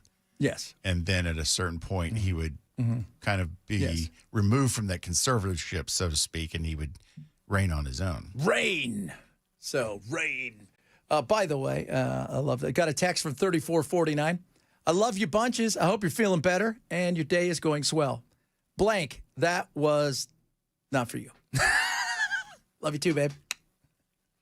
It's always nice to get a text message rather than everybody else who yells at us. You suck. You're the worst. Nobody likes you. Nobody's going to listen to you anymore. Chad, he said a joke that was bad. Didn't you understand it? I never said Jimmy Kimmel's joke was good. Even Bell's like, I don't know what let's listen to it again. I don't know what the joke's about. Our First Lady Melania is here. Look at Melania, so beautiful. Mrs. Trump, you have a glow like an expectant widow. So it was, now think of it in this context. If you ever seen, and for those of you guys out there, right, who've probably never seen a roast, especially in the modern world today. Young kids who never saw the... Yeah, you didn't see the old drunk guys roasting each other, and you haven't seen the other ones on, where they do not hold back. Who was the sponsor of those roasts? Was it Dean Martin? Yeah. Celebrity roast? Yeah, celebrity roast. Well, now, they're and on. now you got Jeffrey Ross putting those together And for they're the comedian. brutal. Yeah. Like, they talk. That's something you would hear on there, and she would laugh because of the good-natured. He was making fun over the fact that Trump wasn't going to have anybody that was going to poke fun at him, which is the whole reason you have these things. Yeah. I mean, that's it. It's like, if you're getting roasted, it usually means you're loved and you've done something right. Yeah, and Obama's response to the roast was probably what I thought was one of the funniest ones ever when he had Luther as anger translator with him from Key and Peele. That was just brilliant. Hold on to your lily white butts. And so that's the whole thing that it's about. It was supposed to be a roast. Again, it's not funny, but you know what? You would never have known about it had you not looked on social media and people you follow, right? The Levins of the world's like, we need to get rid of this and get rid of that. He was screaming about that yesterday. We need to deplatform people and do it. No, God, what is wrong with people? First of all, I always want to know where crazy's at, right? Can we stop with that? If you're advocating the violent death of somebody, you're saying blow that person up. That is different than what everybody takes and runs with, because in our mind, they've offended us and our good sensibilities. I came up with a saying for myself right around the time I started learning about Westboro Baptist Church, because everybody wants to, put them out of business, but you don't ever want crazy going silent. You want it making as much noise as it can so you know where it is and what it's doing.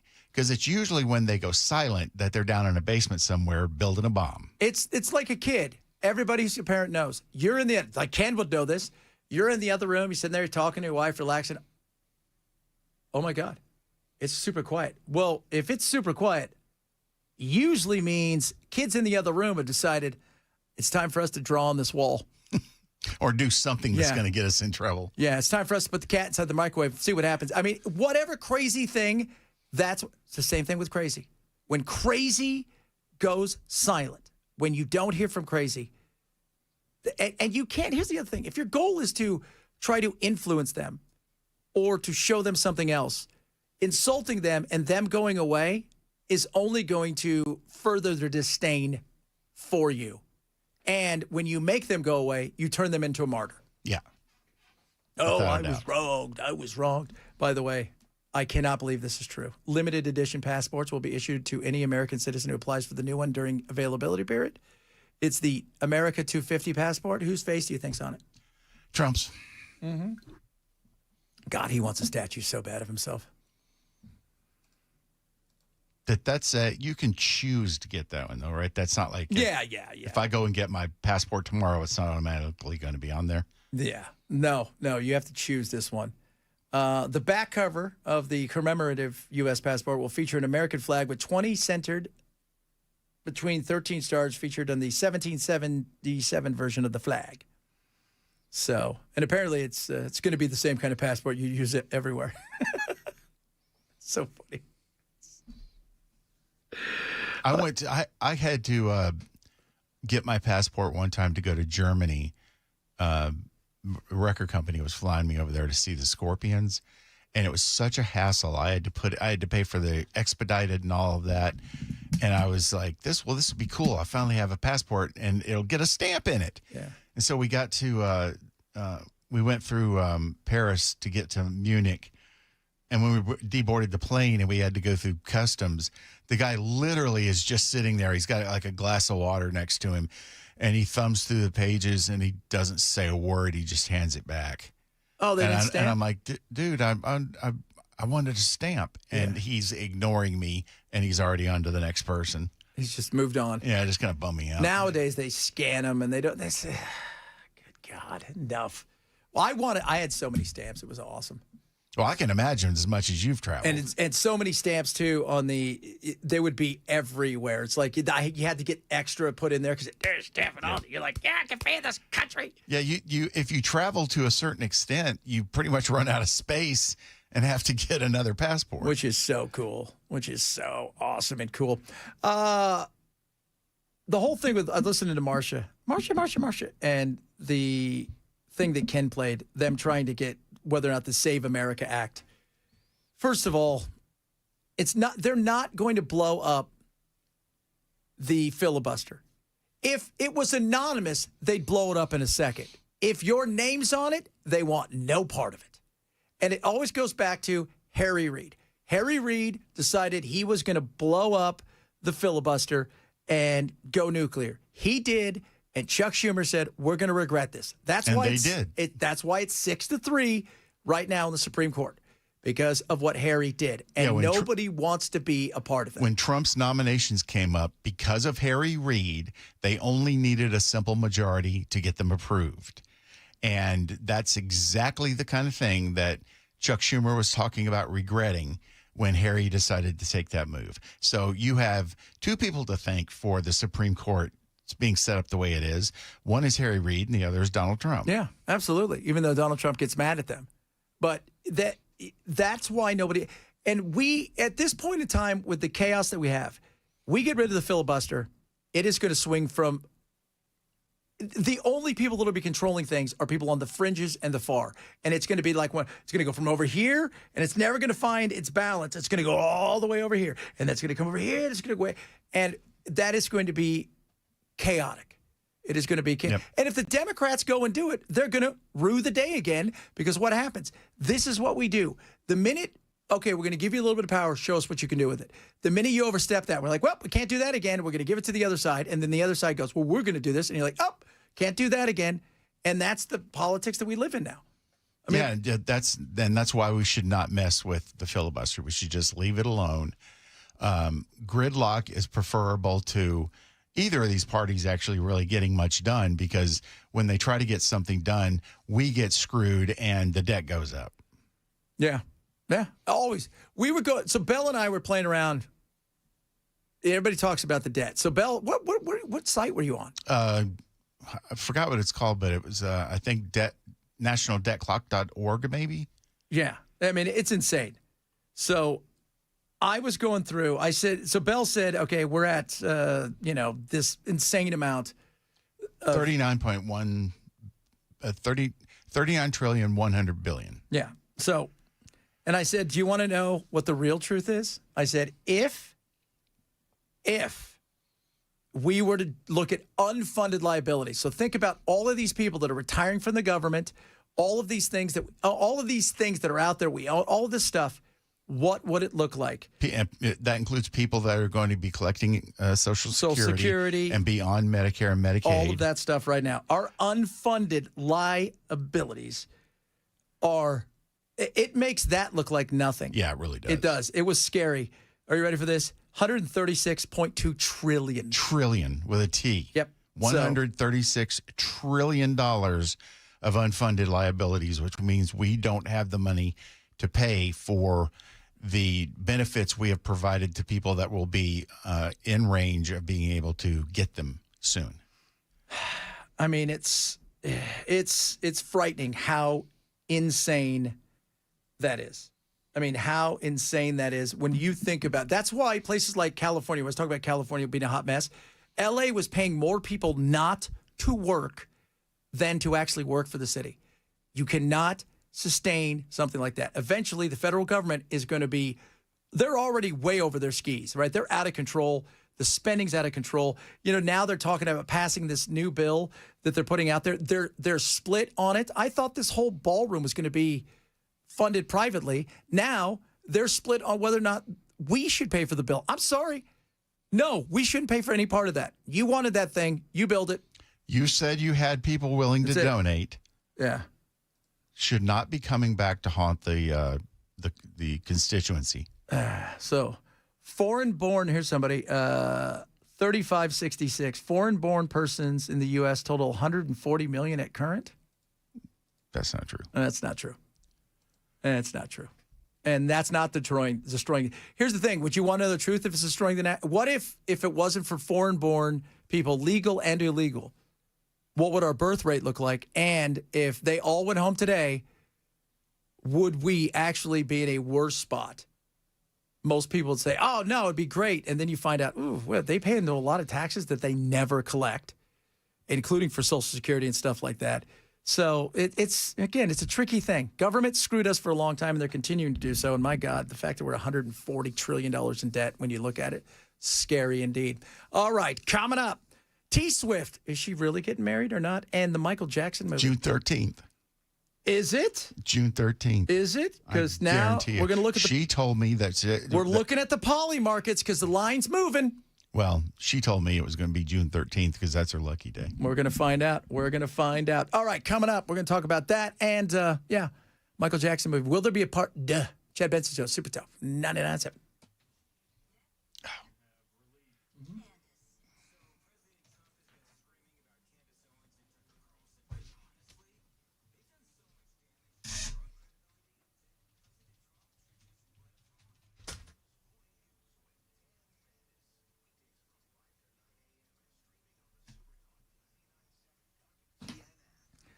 Relief Factor is awesome. Love Relief Factor.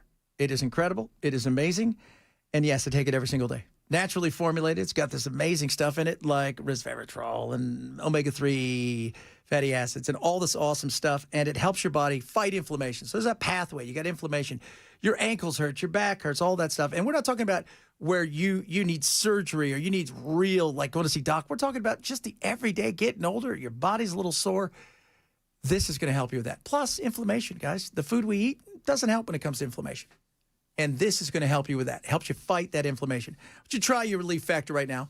3-week quick start, $19.95. Okay? It's that simple. 3-week quick start. All you have to do is go to relieffactor.com and get yours now. Relieffactor.com. Call 800-4RELIEF. 800-4RELIEF for Relief Factor.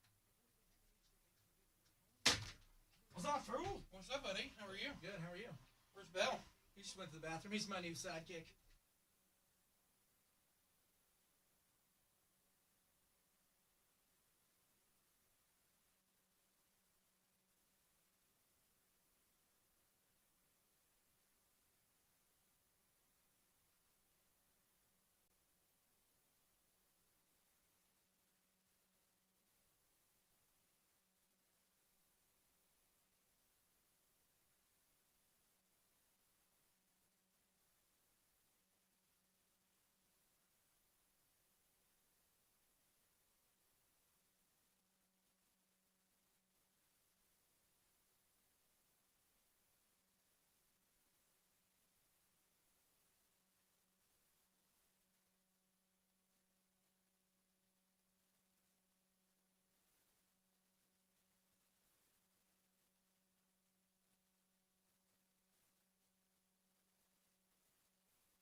All right, drivers in Laverne got a crash with the on-ramp partially blocked 24 westbound from Waldron Road. We got another round of strong to severe storms approaching Middle Tennessee. We'll tell you about that risk and also some extra money for ice storm survivors in Middle Tennessee. That and more coming up at 2 on Super Talk 99.7 WTN.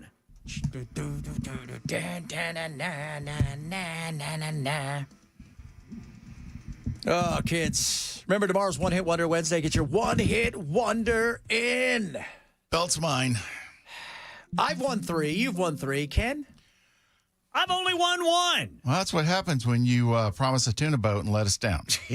Tuna boat. Maybe that ought to be the title of my new song. Tuna boat? Tuna boat cures all. All right. By tomorrow, I'll have a tuna boat song. It's going to be awesome. Tuna boat letting me down. I like my tuna boat, but it sunk. Shouldn't have got drunk and let a skunk drive my tuna boat. Raccoon. I sound just like Michael Jackson. So the Michael Jackson movie's making a lot of money. That did $200 million in 48 hours. Mm-hmm. His nephew, what's up, nephew? Jafar. Jermaine's son, I think. Jermaine or Tito, one of the two. One of the two. Who looks a lot like him, by the way. And my God, he sounds like him. And he sings like him. The way they did it in the movie is he sang, and then they would loop Michael in over him. And so they're blended together. It's not just Michael, it's him. And he sounds, you heard him, he sounds just like Michael. But it was a little spooky. At first, I thought it was done so well because maybe they had used AI. Yeah. Or he was lip syncing or something. But it really comes across with, especially the high notes, the high range that he uses. That's all Michael. It just totally sounds like Michael. So, and he is, so it is, the family was not happy about some of the stuff, obviously. And by the family, the Jackson 5 and everybody, they're okay because they're getting a little bit of this. But it was Paris and stuff who were upset because they feel like she basically came out and said, you guys have milked him enough. All right, just let him be. But they have like hours, like 50 plus hours of stuff that they've not used. Well, were the brothers producers? I think so, yeah. Well, then, that's their prerogative. But they're producers because they want to tell the story, and it's good because they're not doing anything. Let's be real. Once Michael went away, there was nothing else. Yeah, but her attitude of, you need to stop milking him. No, he is a extremely beloved musical figure that people still to this day have a warm place in their heart for, despite all the allegations. Yeah, despite all of those. And the payoffs, because there was another payoff in 2020. So, I mean, it's interesting, but I think there's going to be a part 2. You can't get fought. Where did they leave off? Just after Thriller, getting ready to do the tour. So I think there's going to be a part 2 for sure. They said they've got enough of that for easily a part 2. Coming up, hour number 3 of said show, including fun stuff like Hot Take, What's Your One Hit Wonder? Let us know about that as well. Ken would like to win for a second time. You can help him out. Chad Benso, Super Talk 997.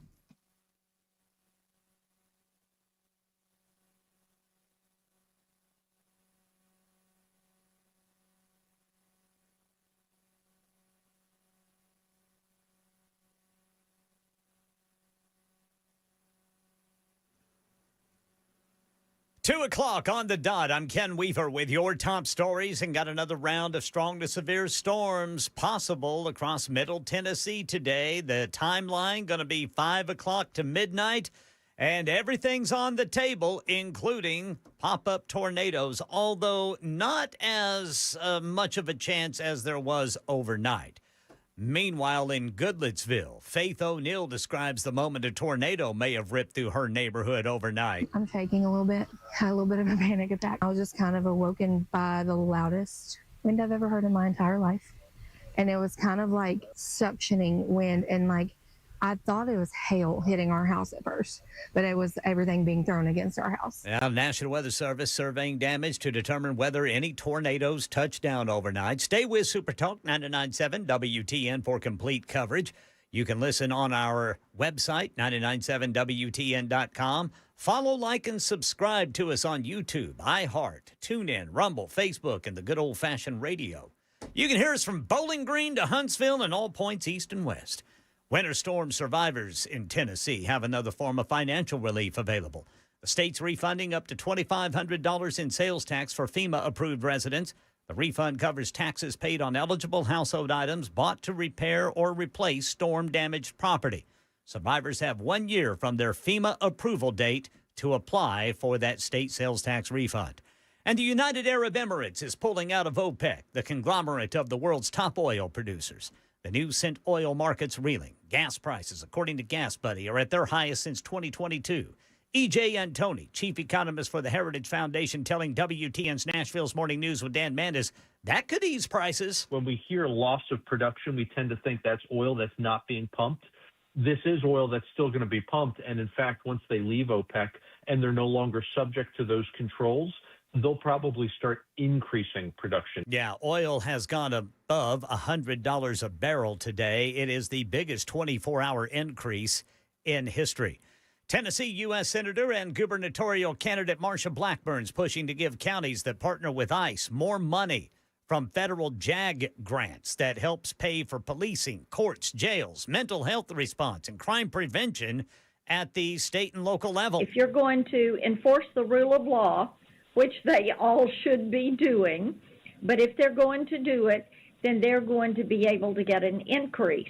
And this puts in place the ability to penalize those jurisdictions that are not going to be enforcing the law. As of today, 49 of Tennessee's 95 counties participate in the federal 287G program that allows state and local law enforcement agencies to partner with U.S. Immigration and Customs Enforcement operations.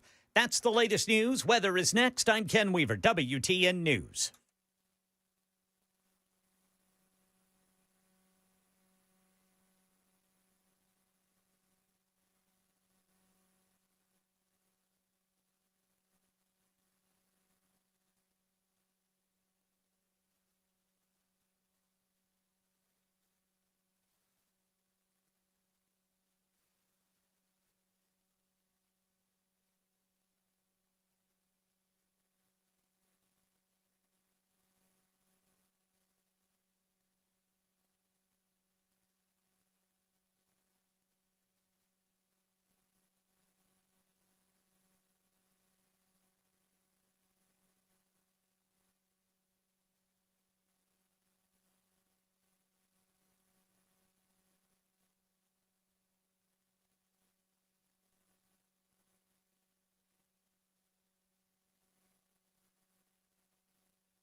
What is up? Happy Hot Take Tuesday. Look at them all gathering in their masses as the King, Charles, is going to come out and deliver a historic speech to Congress. It's going to be historic. It's going to be great. Charles, tell him about the new passport with my face on it. So not since 91 was the last time that we had a royal, and that was the Queen. She's like, hello, it's me, the Queen. And now if she did that, she'd be from the grave. Hello, hello. Here comes Charles. Oh, my God. People want to take pictures. God, stop being such douchebags. Really? They're trying to get selfies with the king. And don't touch the king. You're not allowed to touch the king. Do you remember when Trump put his hand on him? Yeah, Well, he's a little different. Like his mom was old school royalty, and he touched. You're not allowed to do that. I've always found it fascinating too that this was our earliest and most defiant enemy that we've ever had as a country, and now they're probably one of our staunchest allies. I just find it ironic how that turned around like that. It's again, history is what everybody wants to make it, who's the winner is and what they're going to decide. Because when you go and look back at, and, we got to do a thing called uncomfortable history, which I think would be good. When you go and look back on certain things, you find, it really wasn't, it's like John Hancock, and they started the whole thing. And then you find out he was Al Capone. He was like the biggest dealer of tea that was on the black market of anybody. It wasn't even just about the taxation. He won anybody's tea around. Why? Because my tea's the best tea. My tea makes me money. Your tea doesn't. Yeah. Tea tax. By the way, Ken, somebody sent a video in at 4736 of them doing 90 miles an hour going down the 24. Can you believe that? Well, if they were in a 75 zone, it was only 15 miles over. So that's okay. That's okay. I'm just saying people are showing that it's happening. There's speed going. So the king is going to deliver he's going to, what he's going to talk about, and I've not seen it, but I'm going to tell you because it's happening now. He is going to say this: our strong bonds, we're similar, blah, blah, blah. I'll have a couple jokes, but he's trying to smooth over what is an actual issue right now that of Trump with NATO more than anything else, and Keir Starmer and Britain. And he's going to come in and talk about what great friends we are and all that stuff. Remember, he's not political. He's a diplomat.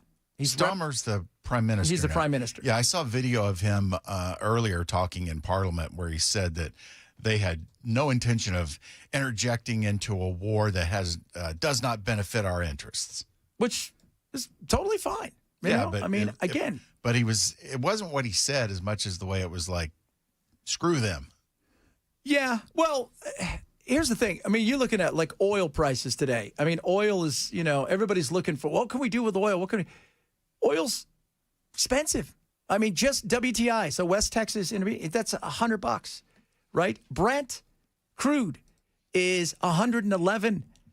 When you start looking at that, and then you start realizing now what you guys got to do is add probably $20 onto that, if not a little bit more. So, because that's what it is in the barrel. This is futures. It means the contract is for the future. This is not real time. This is what traders are doing. In the barrel, it might be closer to $130. And all these different types of oil have a different use and purpose, yes, right? Absolutely. So, there's heavier oil. A lot of our stuff, especially in the Southeast and stuff, is meant to break down heavier crude. It's sweet crude. We have some of those, but that's for us. A lot of it is. It's more about whether or not we can go and refine it fast enough, and the other thing is too. Everybody talks about drill baby drill. That sounds great, except for the fact that we as Americans, right? America's not drilling for America. Guess who is? Nobody. The giant corporations who are enjoying a record amount of money that is poured in. Was it BP came back? They hadn't had a quarter like this in forever. Everybody, let's just say everybody's getting bonuses at these places, they're not giving us discounts. They're not selling oil if it's at 100 to America for $50. They're not doing that. No, they're selling to the highest bidder because they're a corporation. They got to take care of their shareholders, and that's what they care about. So we can drill, baby, drill, but we don't have U.S. oil that's just for America because that's not who we are. We're a capitalistic firm, a capitalistic society. So they're going to take it out and sell it to the highest bidder. That's what they always have done. That's what they always will do, which, frustrates the hell out of us. No doubt about that. FCC is going to fast track this evil. Our First Lady Melania is here. Look at Melania. So beautiful. Mrs. Trump, you have a glow like an expectant widow. No. And so now they're going to look to see if they're going to have to pull ABC's license. Oh, God. They need stop it. Stop it. Look, there's a very easy way to control his influence on you and your family. Don't watch. Don't turn him on. And you don't. You don't. There's a lot of people not watching him. Become one of them. Yeah. No, but by the way, if Johnny Carson was around right now, he would have troubles because nobody watches late night television. Do you see who's replacing Colbert? No. It's remember Byron Allen from That's Incredible? He's worth like $1 billion now because he bought the Weather Channel and everything. He's got like Comics Unleashed. Why? It's cheap. It's like $100,000, $200,000 an episode. Yeah, I heard Byron was worth somewhere in the neighborhood of $300 million. Yeah. So he is, he's done that. That's what nobody watches these things anymore. We're a fractured society. You don't watch Jimmy Kimmel. You don't care about Jimmy Kimmel. And neither should the administration. Enough. This is what happens. You want to talk about looking petty? This looks petty that you're doing this, okay? On top of that, you're now going after James Comey for his Instagram post. And Streisand effect. Yeah, the Streisand effect. Absolutely. I mean, Jimmy Kimmel, this is the best thing that's happened to him for a while. And yeah, ABC, I mean, they give him a new contract. I don't know why they give him a new contract. But because he's cheap. That's it. He ain't getting those Johnny Carson contracts. No, he's not. By the way, when Johnny Carson retired, it was 91 or whenever he retired. He was making still $25 million a year plus. And he was making them $200+ million a year. I mean, Ed McMahon was making more than them, and that's the 90s. Nobody is they're making great money. Don't get me wrong. I mean, I'd take $5-7 million a year, whatever it is. When John Melendez joined Late Night, he was making $300,000, I think, and that's paltry compared to what Ed was making. Oh God, yeah. I mean, that is super paltry. I mean, that's nothing. I mean, Ed was making massive amounts. Plus, they got bonuses. It was like $6.5 million a year. They don't. And the other thing is, towards the end, they didn't even work, right? Like Johnny would be on because you had Joan filling in for half the year. Yeah, Johnny would be on for he would work for a month, take 2 weeks off, work for a month, take a month off. So don't listen to Jimmy. That's it. And he said something. It wasn't funny. Everybody needs to get over it and stop complaining. He caused this. He didn't. It's free speech. It sucks, right? If you don't like what the speech says, but there's no hate speech in this country. That's what the Supreme Court said. It's just speech. He didn't advocate for the death of Trump. He didn't say you need to go out and get that guy. Because that is not... I was one of the only people that stood up for Kathy Griffin. Because not for a second that I think Kathy Griffin... She picked something up. She thought it would be funny. Somebody took a picture. It got out. It was stupid. It was horrible. That's not what you stood up for. No, she's creepy looking. Have you ever seen her without her makeup? I know what you stood up for. Why? Oh, because she's a ginger. You know what? Settle down with the gingers. All right? We're amazing people, and everybody knows it. So, no. But we have to stop being knee-jerk, right? Because then you get the likes of, the night guy here who comes out, and he's just like talking about, hey, guess what? We should maybe think about deplatforming people. No, we're not going to deplatform people. Listen to this wackiness. First time things like this have happened, but it really is problematic because so much of it is protected. Exactly. And you heard people say, don't you believe in the First Amendment? They don't even know what the First Amendment believes. Do you want to deplatform people? The libs do that. I don't have any problem with deplatforming Nazis or jihadis. If somebody's a Nazi that says we need to build camps today. Everybody go out and grab a person of color and a Jew and stick them in a camp or an oven. Go do that? Absolutely. If they say they're part of the Nationalist Socialist Party and they believe this, this, and this, but they're not advocating violence, sucks. But they're not doing anything wrong, right? It has to step over that line. It has to step over that line. It does. It has to step over the line. If somebody believes in, following, they want Sharia law, but they're not advocating blowing themselves up or killing other people, it is. But this whole thought of, we don't like that. So what do we always talk about on Wednesdays? We have White Woman Wednesday, which, by the way, oh, my God, she's been on fire. Problematic. The minute you hear the word problematic, that's when you know something's coming that is going to be right in your face of ridiculous. Well, and it goes back to what we've said earlier, where you don't want to silence people because then you don't know what they're doing or what they're planning or what they're going to attempt. And if it is something dangerous and they're talking and they're spreading, coordination and all of that, it makes it easier for the FBI to find out. Yes, no doubt. By the way, would you used to call Brian Stelter? Potato? Potato. Potato. Here's some potato. When we're talking about a political leader trying to silence a comedian, that's usually a story you tell in autocracies. That's usually a story we read about in dictatorships. This, of course, is the American democracy, and it's another one of the tests that we've been through during Trump 2.0. There's been a lot of these tests at this point where you have the government trying to pressure a media company or trying to pressure a critic. And the good news, as I see it, is that in most of these tests, America's been passing the test. Yes, they've passed it, and we should pass the test. No, ABC shouldn't lose their license, right? They shouldn't lose. Jimmy, he should be off air because he's not funny, and he doesn't have any ratings. But nobody has ratings. It's not like he's just an outlier. Yeah, but he's also less funny than, say, Colbert was. Yeah, Colbert was, yeah. And Fallon is actually... if I watched any of them, it would be Fallon, because Fallon does a lot of stuff that's fun, and it has very little to do with... It's almost like he brought his SNL attitude with him. Like a variety show. Yeah. That's what we should do, a variety show. Okay, but I'll play the grumpy old man yelling at the wind. No, who are those two guys in the Muppets? Oh, I can't remember their names. They're up in... It's like they're in the theater. Yeah.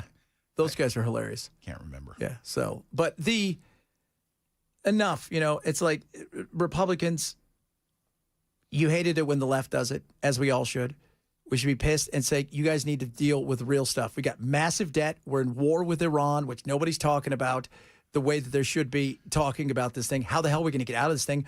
We're God knows how much in debt. It depends if you want to look at what's actually being counted on your clock that you pulled up today or your little counter, or what we have for unfunded liabilities. It's through the roof, and you're out there wanting to make sure that you build this ballroom, and now we might have to pay for it, which was not part of the deal. Then you're going out there and you're looking and you're saying, well, we need to go after Jimmy Kimmel, and then we need to go after Comey, and we need to focus on the things that matter here at home, right? People are struggling. Prices are up. Focus on the things that matter. Because at this rate you're going, you're going to get your ass handed to you in a nasty way come November. All Jimmy Kimmel is doing is showing you who he is. Yeah. He's letting you see what he's really like. And that makes it so much easier for the people that don't like him to reaffirm that, and the people that are on the fence to go, don't really feel comfortable with this. Yeah. And somebody brought up Hassan Piker, this is a perfect example. But Hassan Piker's not on television. And if you guys don't know who he is, he's super left. First of all, he is the communist version of Nick Fuentes, where I think he believes a little bit of it, but a vast majority of the crap he says is just over the top to get a reaction out of people. But it's not on TV. And so he says it, when he's on a cable thing, but a lot of it's on YouTube. And that's where they need to say, if we don't like you, if you're advocating for violence, you need to pull them down. It's that simple. Get them off of there if they're advocating. And he has said some stuff. He's been a huge supporter of Luigi Mangione and people out there that are taking pot shots. He said that, we should, that they should kill landlords for being evil.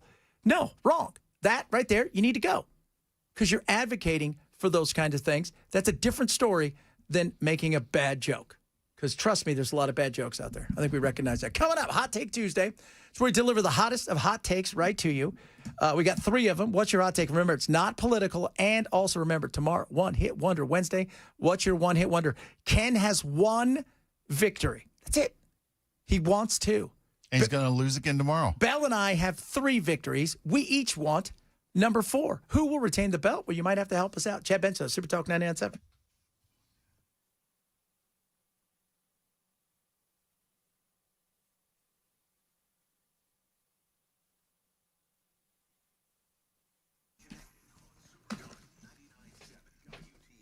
Bulwark Capital Management is awesome. When you guys talk to my friends over at Bulwark, why? Because they're great at what they do. What do? Help you with your investments, your retirement, and they're going to give you a second set of eyes, know your risk review. They'll go through your portfolio, talk to you about where you want to be, whether it's your investments, your retirement, and really map out something to show you what they're all about. Lower risk, lower cost, lower volatility. How can they give you the most upside potential when it comes to your investments? It's absolutely free for you. You can sign up for it today by going to knowyourriskpodcast.com, KNOW, yourriskpodcast.com. Worst case scenarios, you learn something about what's going on in your account. Best case scenario, you sit down and talk to them a little bit more. Check it out for yourself. Go to knowyourriskpodcast.com. Check them out online as well at bulwarkcapitalmanagement.com. Investment advisory service offered through Trek Financial LLC, an SEC registered investment advisor. Investments involve risk, not a guarantee. Past performance not guarantee future results. Check 2647.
All right, drivers, still showing a crash, 24 westbound on-ramp from Waldron Road in Laverne. Severe weather remains possible for Middle Tennessee later this afternoon into tonight. Tennessee residents hurt by the ice storm may be eligible for more money. Tennessee U.S. Senator and gubernatorial candidate Marsha Blackburn letting it be known how she feels about marijuana. That's coming up at 2:30 on Super Talk 99.7 WTN. Oh, baby. Oh, Marsha, the weed. Talk about that coming up in a little bit. It's hot. Take Tuesday. You know what that means. Hot take, hot take, hot take Tuesday. So hot. My hot take today. Food should just be food. Like if I want a cookie, Should be chocolate chip cookie. And maybe an oatmeal if you like that sort of stuff. I don't know why. Peanut butter, sugar cookie. Yeah. With raisins. No. Enough is enough, though. I don't know how many toppings. I don't know how many things we have to try. I don't know about all the insanity out there of, whether it's pizza. You ever watch Dave Portnoy go do his pizza thing? Yeah. He doesn't ask for the weirdest pizza. You know what he wants? Cheese pizza. What's it look like? What's it taste like? It's the same thing. When I go to evaluate a Mexican restaurant, if your beans suck, you suck. Okay? Just give me the straight. It should be simple and easy. Keep it simple, stupid. Every once in a while, I don't need a cookie with 65 bizarre toppings on it because a kid who's hip on Instagram thinks that's fun. Do you like white chocolate macadamia? I don't mind white chocolate, but I can only have a bite, and otherwise it makes me sick. Because when I was a kid, I loved white chocolate, and I ate it to the point now where if I see it, I'm like, no. And why do you got to put macadamia nut in it? You don't ever do that. That's silly. Why would you put a nut in anything? First of all, you put a nut over here if it's good, like you were having peanuts earlier. That's fantastic. Mostly you should smush them and turn them into peanut butter. That's what's great. Yeah. That's the only thing you should ever do with that. But no, don't put a macadamia nut in there. That's just silly. There's no reason to mix those two. Macadamia.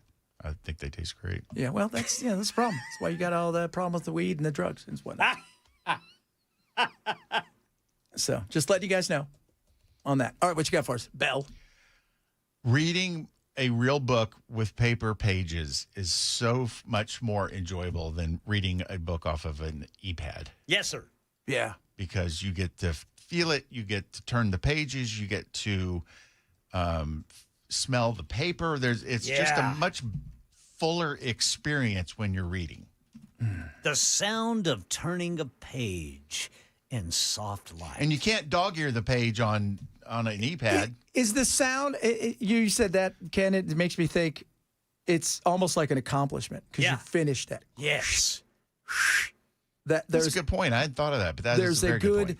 I finished this page. I've got 2 more pages to read. Yeah. Then I'm going to put this book down and never read it again. And we'll never know what happens. And then when you close the book, it just kind of, I'm really weird like that. If I find a book that I really super enjoy, I'll go back and reread it within a couple of weeks probably.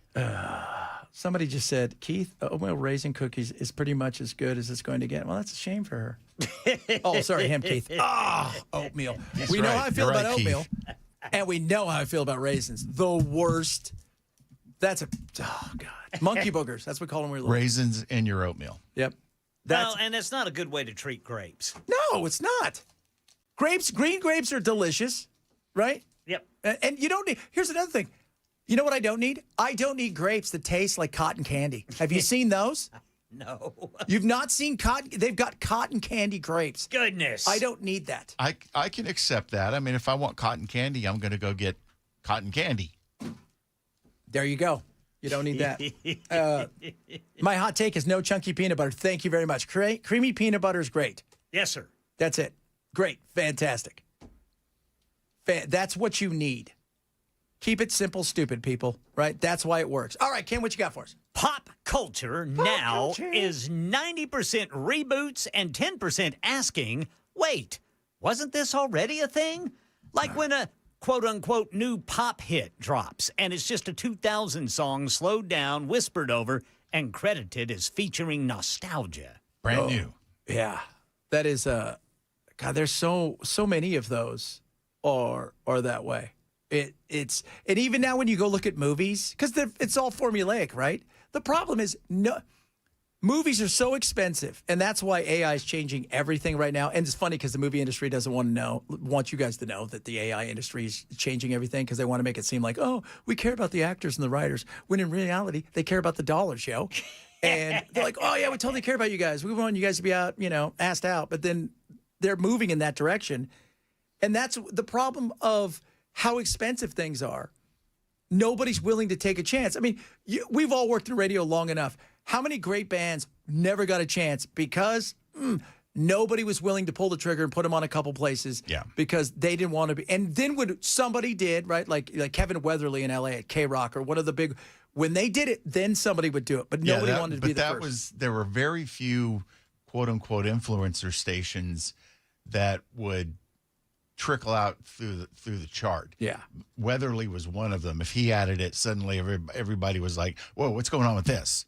We got to listen to that again." Absolutely. But there weren't that many of him. You've got to be able to, and I think with the way that AI is going and new media, pop culture is going to change where it's not going to be redundant over and over again because people are going to be able to take chances and not ruin, an entire, like Warner Brothers or something where we're $500 gazillion in debt, which will be. And that has to be recouped before you start making any money. Yeah, totally. See, that's what happened to me back in the 80s. I had a great song. The ring in her nose is the one I put on her finger. Oh, I like that. It's a good song. And they wouldn't play it. Is it country? I'm just joking. Oh, we're going to find out tomorrow. If Sounds that's like true. it'd be country. Yeah. We're going to find out tomorrow if that's true because you never know. That may be That's good a one-hit song. wonder. That is a one-hit wonder. What was the name of your band? Thumbs Up. Oh, I like that. Thumbs Up. That's a great name for a band. Can't Thumbs tell Up. you what the rest of it. All right. Coming up.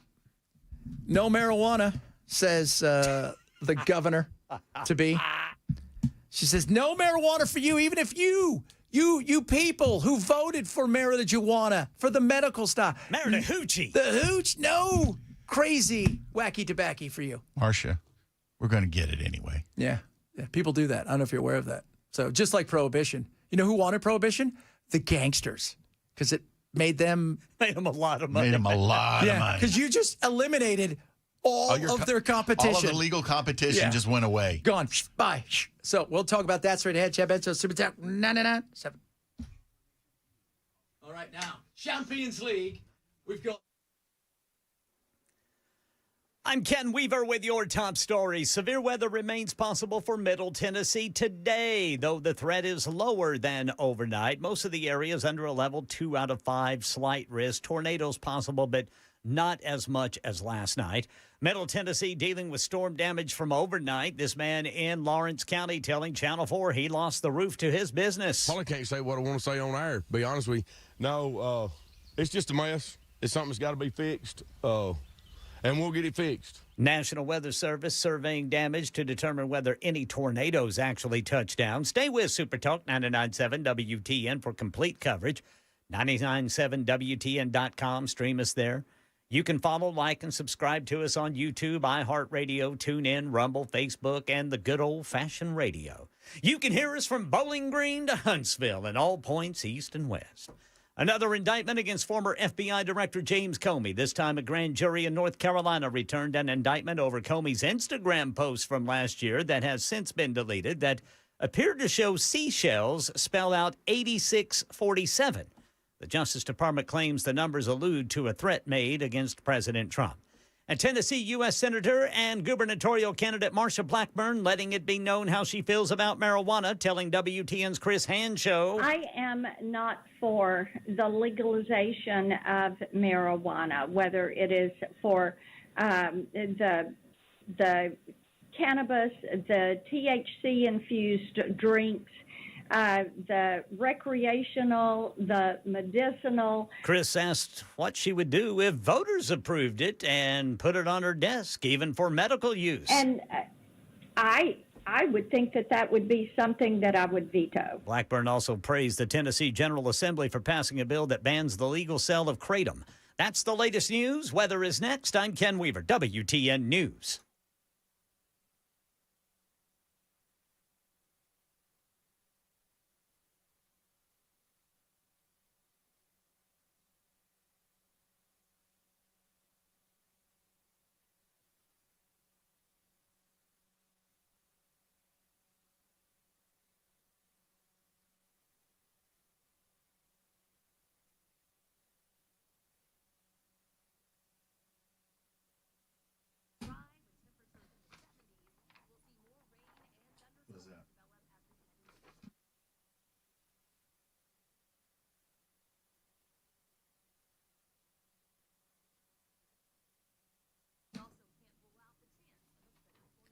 All right, guys, let's talk about the Wellness Institute of Nashville. Painisbad.com, painisbad.com. Call 615-246-5009. Are you ready for epic stuff? How about this? Epic Spinal Special. $33 off each visit. And you're going to get epic healing with our good friends over there at the Wellness Institute in Nashville. Dr. Mitchell's my doctor, should be your doctor as well. So we always talk about, he's got the hydro machine. He's got all this stuff. He's got stuff because of innovation. What he does is incredible. And he's always looking, what can I do to make everything in your world better when it comes to, your back, your neck, sciatic, all the issues you're having. And boy, has he done it again. All right. Futuristic healing machine that he's got right now, Medical Bay One, is incredible. Now, it's a full massage machine while you're laying there getting your stuff done. Okay. Then they got the full body lasers, red light, all right, infrared, near infrared, NIR. It also had stem cells stimulating for tissue regeneration using photons and wavelengths for the ultimate healing. Basically, you're getting Star Trek, making you feel better. Thanks to Dr. Mitchell. This is what I want you to do. Right now, $33 off each visit. Go to paintisbad.com or call 615-246-5009 for the Wellness Institute of Nashville.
Omaha steaks, delicious, incredible stuff that I was saying. I was talking to Belle about it. So they've got a big burger package going on right now. You're going to get all the best burgers from, brisket and sirloin to incredible filet mignon burgers to anything you could think of burger-wise. The smash burgers. You give you 8 free smash burgers, right? You're not going to get this anywhere else. Well under $100. And he said, can you get it done anyway? I said, well, what do you mean? He goes, if I want to get 5, fillets and then 10 burgers. I said, you can do that. But right now, their burger package is incredible. It's well under $100, and you can save an extra $35 when you use my code Benson on top of all of that. If you want the best of the best when it comes to meat with a 100% unconditional money-back guarantee, Omaha Steaks delivered. Since 1917, they are the best around, and their burgers don't shrink. They're amazing. They're delicious. And if you have a chance, get some Wagyu burgers as well. What? They're incredible. OmahaSteaks.com. Use code Benson. OmahaSteaks.com. Code Benson. See site for detailed terms may apply.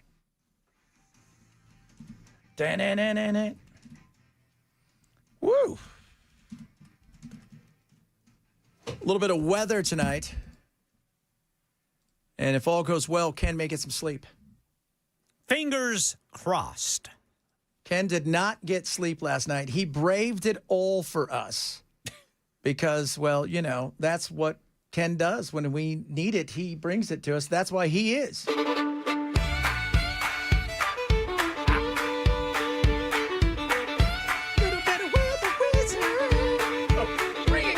When the clouds roll in, you know who we call. Ken Wizard, the weather wizard, standing tall. Yeah, standing tall. Middle Tennessee, rain or shine. mix right on between time. Miranda Lambert and Reba McEntire. That's right. That's what it is. It's Miranda Start Tire. for 5,000 on the screen. Oh, we're getting there to the big part. Reading every shift in between. If the thunder wakes the town, Ken's already there breaking it down. Ken Wizard, the weather wizard. Oh, that's right. Wizarding it last night, all night for all of us, braving he and RJ. So it was nasty. Chance to get nasty tonight, but earlier nasty, which is be better for all of us. So, we get a Yes, little bit. So what are we looking at today, realistically? 5 o'clock to midnight is the window for when severe storms that do develop could spawn hail, winds in excess of 65 miles per hour, and tornadoes. Ooh. But the risk for tornadoes tonight is less than what it was last night, according to forecasters. Okay, good. If my car gets hit by hail, I'm blaming Ken. But that is so funny if he gets hit by hail. That is so. That is the perfect thing that would happen to Bell. Like he's weeks away, month and a half, 2 months away from paying off his car. Next thing you know, he comes in, he's like, they're going to total it. They're going to give me a nickel, and they're totaling it. I was worried about that with the damage that Don Davenport did over on 3HL on the zone, but didn't even come close according to the people. So it's got more value than I thought it did. That's good, man. Congratulations. Yeah. We love that about you. We do. We love that. So be prepared for tonight. I just need to figure out which one's her car and not park next to her anymore. Probably wouldn't park in the park. But she said, "Oh, they're probably going to cancel me this time." Yeah, like this has happened before. I asked her. I said, "Does this happen to you before? Does this happen to you often?" And she goes, "Well, sometimes there's a mailbox where it's not where it's supposed to be." Yeah, sometimes that happens. They jump out in front of you. Next thing you know, several of you, because we were talking about Blackburn was on today with Chris Hand, and Chris kind of held her feet to the fire about a lot of things, which I thought was good. But the weed thing was very good. Chris said, hey, if we, right, the people, pass something that says medical marijuana, we get a bill on there that says, yeah, everybody get enough signatures, that it passes, would you sign it? And she said, no, probably something I wouldn't do for medical marijuana, not recreational. And by the way, when she was talking, when you play the thing about recreational, I told Bella, I said, that sounds like an angry librarian. Well, when she says she's going to do that, it's the same thing as saying I will go directly against the will of the people. Yeah. And I've had more people today who have said, I'll vote for a Democrat before I vote for her. And these are people that I've seen and that love Trump and will vote for any other, but will not vote for her. Well, I won't vote for a Democrat, but I'll vote for a right-in libertarian. Who would be our right-in libertarian that we have here? Brother Bilal. Yeah, I've written myself in before, yes. All right. Maybe we got to start a campaign. So, yeah. And we're talking medical. We were talking earlier about Charlotte strain, which was this young girl named Charlotte in Colorado was having, are you ready for this? 300 grand mal seizures a week. That's 1,200 a month. She has 2 to 3 small ones a month now because of the way that they put together THC and CBD, where it's the not get high. And not only did it stop her seizures, it gave her a lease on life where she could talk and she could move and she could walk and she could do things and communicate. And her quality of life had to have gone through the roof. Yeah. So, and they are, a lot of people are mad about this. It's a silly thing to think about, but it's the whole thing is, all I hear from the Republicans, we're all about freedom, right? We're the freedom. We want this, we want that. No, what you want is you want to control the fun. Yeah. You don't want it to be too much. You don't want you to be too free thing. You don't want any of those things. Freedom's great as long as it's the type and amount that I'm okay with. Mm-hmm. 0975 says she just lost a bunch of votes. Nelson says, yeah, blank Marsha, Kumi hater. And remember, this woman's got a 25% approval rating in Congress, but 83% of the Tennesseans are going to say they're going to vote for somebody with a 25% approval rating on the job that she has now. Yeah. 8717 said, I'll vote for a Democrat over Marsha, and I'm right-wing as hell. So, you know, you can keep your opinions on marijuana. You've been to Denver and Seattle lately. They're not worth going to. Denver, they've had some issues. Seattle was a hot mess long before that. By the way, Seattle was a mess. It smelled like weed and piss long before they ever decided to legalize it because nobody decided to enforce anything. Yeah, like all of a sudden, that's when people started smoking marijuana. Yeah. In between, oh, man, I wasn't going to do drugs outside. I was just going to urinate in the bush and do some heroin. But now that I can smoke weed, I'm going to do that. And poop all over the place. Yeah. And we're talking about medical marijuana. You know, you can make it so you can't smoke it in public places. Sure. You can make it so has to be in the house. You can make it so any of those things. You can regulate all of that. Absolutely. You know, we're not saying that you turn them loose on Broadway. I'm sure it probably will happen. And I want to see how slow these damn things go. If you think the pedal taverns are slow, wow. Wait till you see the weed tavern. When you hear a They're story. just sitting at the thing and everybody's like, oh, man. When you hear a story about a woman that goes from having 1,200 grand mal seizures a month to having 3 small ones. Did you say a month or a week? A month. So 3 small ones a month. And you're going to say that that person shouldn't have access to medical marijuana? Yeah. That shows how utterly uncaring you are about their suffering. If you are in a position where you've got cancer or something and you don't, whatever the disease, you don't eat, you can't keep it down, you have no appetite, and taking a few gummies is going to give you that appetite and help you with your nausea, and you don't want to allow that because you're afraid what? Whose feelings are you going to hurt? Who is that? Well, a lot of it is, as much as it is the public view of, oh, it's bad and it's the gateway drug, it's also not the gateway drug the pharmaceutical companies want to sell you. Or what you can buy in a bottle at any liquor store on any corner. Absolutely, right? I mean, you know, they don't want their competition. If you've ever seen a cancer patient waste away and get so thin they look like a skeleton, that's because chemotherapy destroys their appetite and marijuana can get it back for them so they don't look like skeleton when trying to walk through life. Yeah, and trying to put on weight to try to have strength. My cousin Ricky died of AIDS. And this was back in the 80s. And if you guys remember, the 80s AIDS was way different today. That was a death sentence. Yeah, Mike, you know, Magic Johnson AIDS is you're 70 pounds overweight and you're worth $1 billion. Yeah. It is not the same. No, sir. And you got all kinds of cash stacked in your room. Yeah. I love that. Because if you guys have never seen the South Park, when they find out when he's got HIV because the kids get it and they go into his room and look at his bed and he's sleeping on money. So, but I wish he would have had opportunities because, you know, you couldn't do weed back then. You couldn't do anything back then. They didn't know what to do. Now, man, my buddy Jeremy, he's got AIDS, and he was one of my first producers out in Palm Springs. Goes, gets himself his gummies, gets himself his stuff, and it gives him his appetite because otherwise he throws up. He can't keep stuff down. And I'm assuming he's on one of the cocktails they've come up with. Yes, he has the most dangerous version of it, and he is about our age, got it when he was 18, should have been dead 15 times. Yeah. And he has survived it.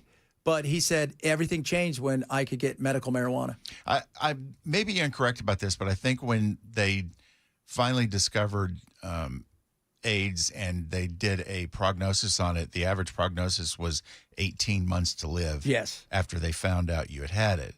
And part of that problem, part of that 18 months is because you're wasting away because you're not eating, because the pills that they're giving you are making you so sick you don't want to eat. And marijuana helps people like that want to consume food again. So they get their strength back, they get the muscle back, they get some body fat back. Yeah. And plus, you've got to think, too, it's the nauseous part. Yeah. Like, because they've got gummies you can take to fight nausea. They got all of these things play into it. But it's not even medical marijuana. We're not even talking about the recreational kind, right? Because nobody can get that.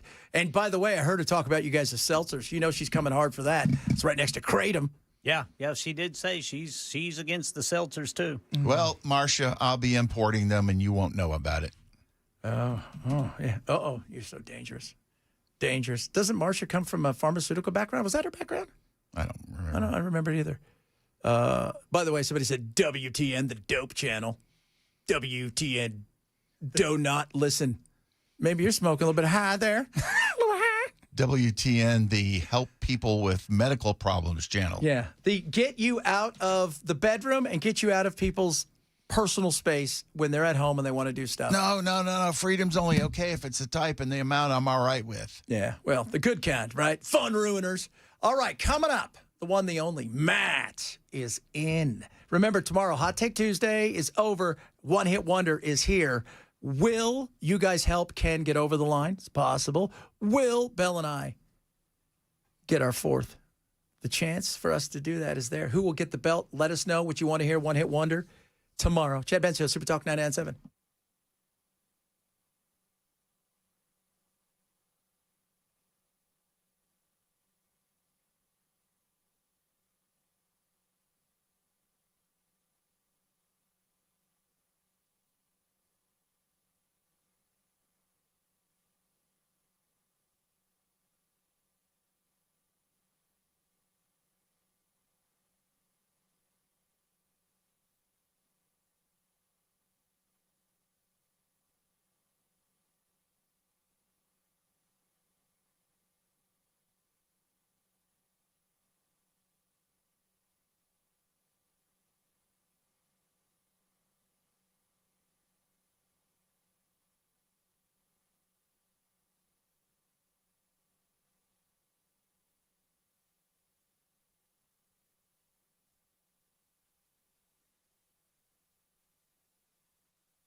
Wrapping it up on this Tuesday. Is that a Jolt root beer? That is a Jolt root beer. So it's root beer, but it has 200 milligrams of Natural caffeine. Natural, totally natural. Everything natural. Caffeine's natural, right? Yeah, but I think they may put spin on it in a few places.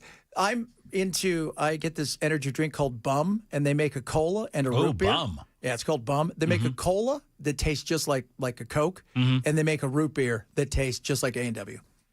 That root beer tastes like a root beer that would have been done by Jolt Cola, if you know what I'm saying.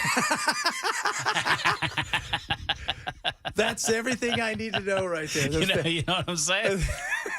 It doesn't really taste like root beer. It tastes like a weird Jolt Cola root beer. So, like, they have another one, this Bum energy drink, and I love it. It's Dr. Bum. And I will tell you this. If you're like, hey, what would seem like you're going to drink something that tastes like Dr. Pepper, but at the same time tastes like medicine? That's it. Dr. Bum. That's like, I think that's an X-rated movie that I watched in college. Probably. Dr. Bum. Dr. It tastes like ass. So you've heard of it. Yeah, there's that. I'm going to let Weaver take over the show this afternoon. Well, he's pretty much out of it. He's ready. He's ready. He's ready to go. He's spinning, man, and his eyes are red. He's like, he disappeared earlier. He's looking great. Yeah. Well, you see him in there? He's on that part where you get past the exhaustion and now you're living on insanity. It's like a runner's high. I'm gonna starting at about 3:05. I'm gonna yell at him for not calling me. Yeah. That's a good. You know what? I don't think there was anything that I could have done though. No, because it was so my Ethernet weird. was out. My Ethernet cable was out. I tracked it down to the cable, and so I was telling Ken like at 11:30 last night, hey, the Ethernet cable's out, but we'll figure something out. Just we'll just cross our fingers. We'll hope. Blah blah blah. I go to sleep. I wake up at like 3 o'clock in the morning. I'm like, I don't see anything on the radar map. I'm going back to bed. Ken hasn't texted me. No. Okay, great. He was on the radio. Yeah, because he's. You know what? He was on the radio. He wanted to be the hero himself. I didn't want anybody stealing my thunder. That's it. There was enough. Well, there was a lot of lightning and thunder, I'll tell you that. And like Ken said, the problem was it wasn't one of those things where it's rolling through and it's hitting every single city and town and municipality. And it was like, oh, there's one thing over here. Better follow that. And then over here, it's over here. And it's slow. And it's enough for one person, probably not enough for 3 or 4. Well, Ken, thank you. Yes. God bless you for being there for the folks. That's it. That's just the job, boys. And there's many people out there that need it. And hopefully not tonight. Yeah. He said 5 to midnight. It's, this thing is, there are tornado warnings in Arkansas right now. Now, it's radar indicated tornadoes. Even though last night, National Weather Service said that was a confirmed tornado that went north of Nashville. The one in Goodlettsville? Yeah. Yeah. How big? I think the one in Murray County was just radar, right? Yes, that was radar indicated, and they haven't confirmed whether or not that was an actual tornado in Goodlettsville. It's just that last night the National Weather Service said it is a confirmed tornado, but they didn't say whether it had touched down or not. Yeah, I saw a couple of structures like barns and whatnot that seemed to have a little bit of damage to them. Yeah. But I guess we take the good with the bad. I mean, the good is some rain. Yes, I mean, sir. I suppose so. And the good is no loss of life, no sir. reports of injuries and whatnot. So there you go. Yeah, that's you know what? And hopefully today it's just sprinkles and it peters out by the time it gets here. Let's God willing hope. it does. And that way Fingers Ken could get some crossed. sleep, get some goomies in him, take a deep, long sleep. Yes, sir. What you got going on today? I got to get me some of that Dr. Bum. I'll bring you some. I'm going to bring you a Dr. Bum tomorrow. Are you? Yeah, because I ordered some on the old Amazon. Chad thinks he's the first fella to tell me that. I'm going to give you a little Dr. Bum tomorrow. That's I right. bet you will. Dr. I bet Bum. you will. As Ken would say, you think it tastes like ass, but it's going to give you energy for days. Aftermath on the assassination attempts. Marsha Blackburn had some interesting things to say on Hand's show about marijuana. We'll get into that a little bit. Take your telephone calls all afternoon long. So there you go. Right on. You guys have a good one. We'll do it tomorrow.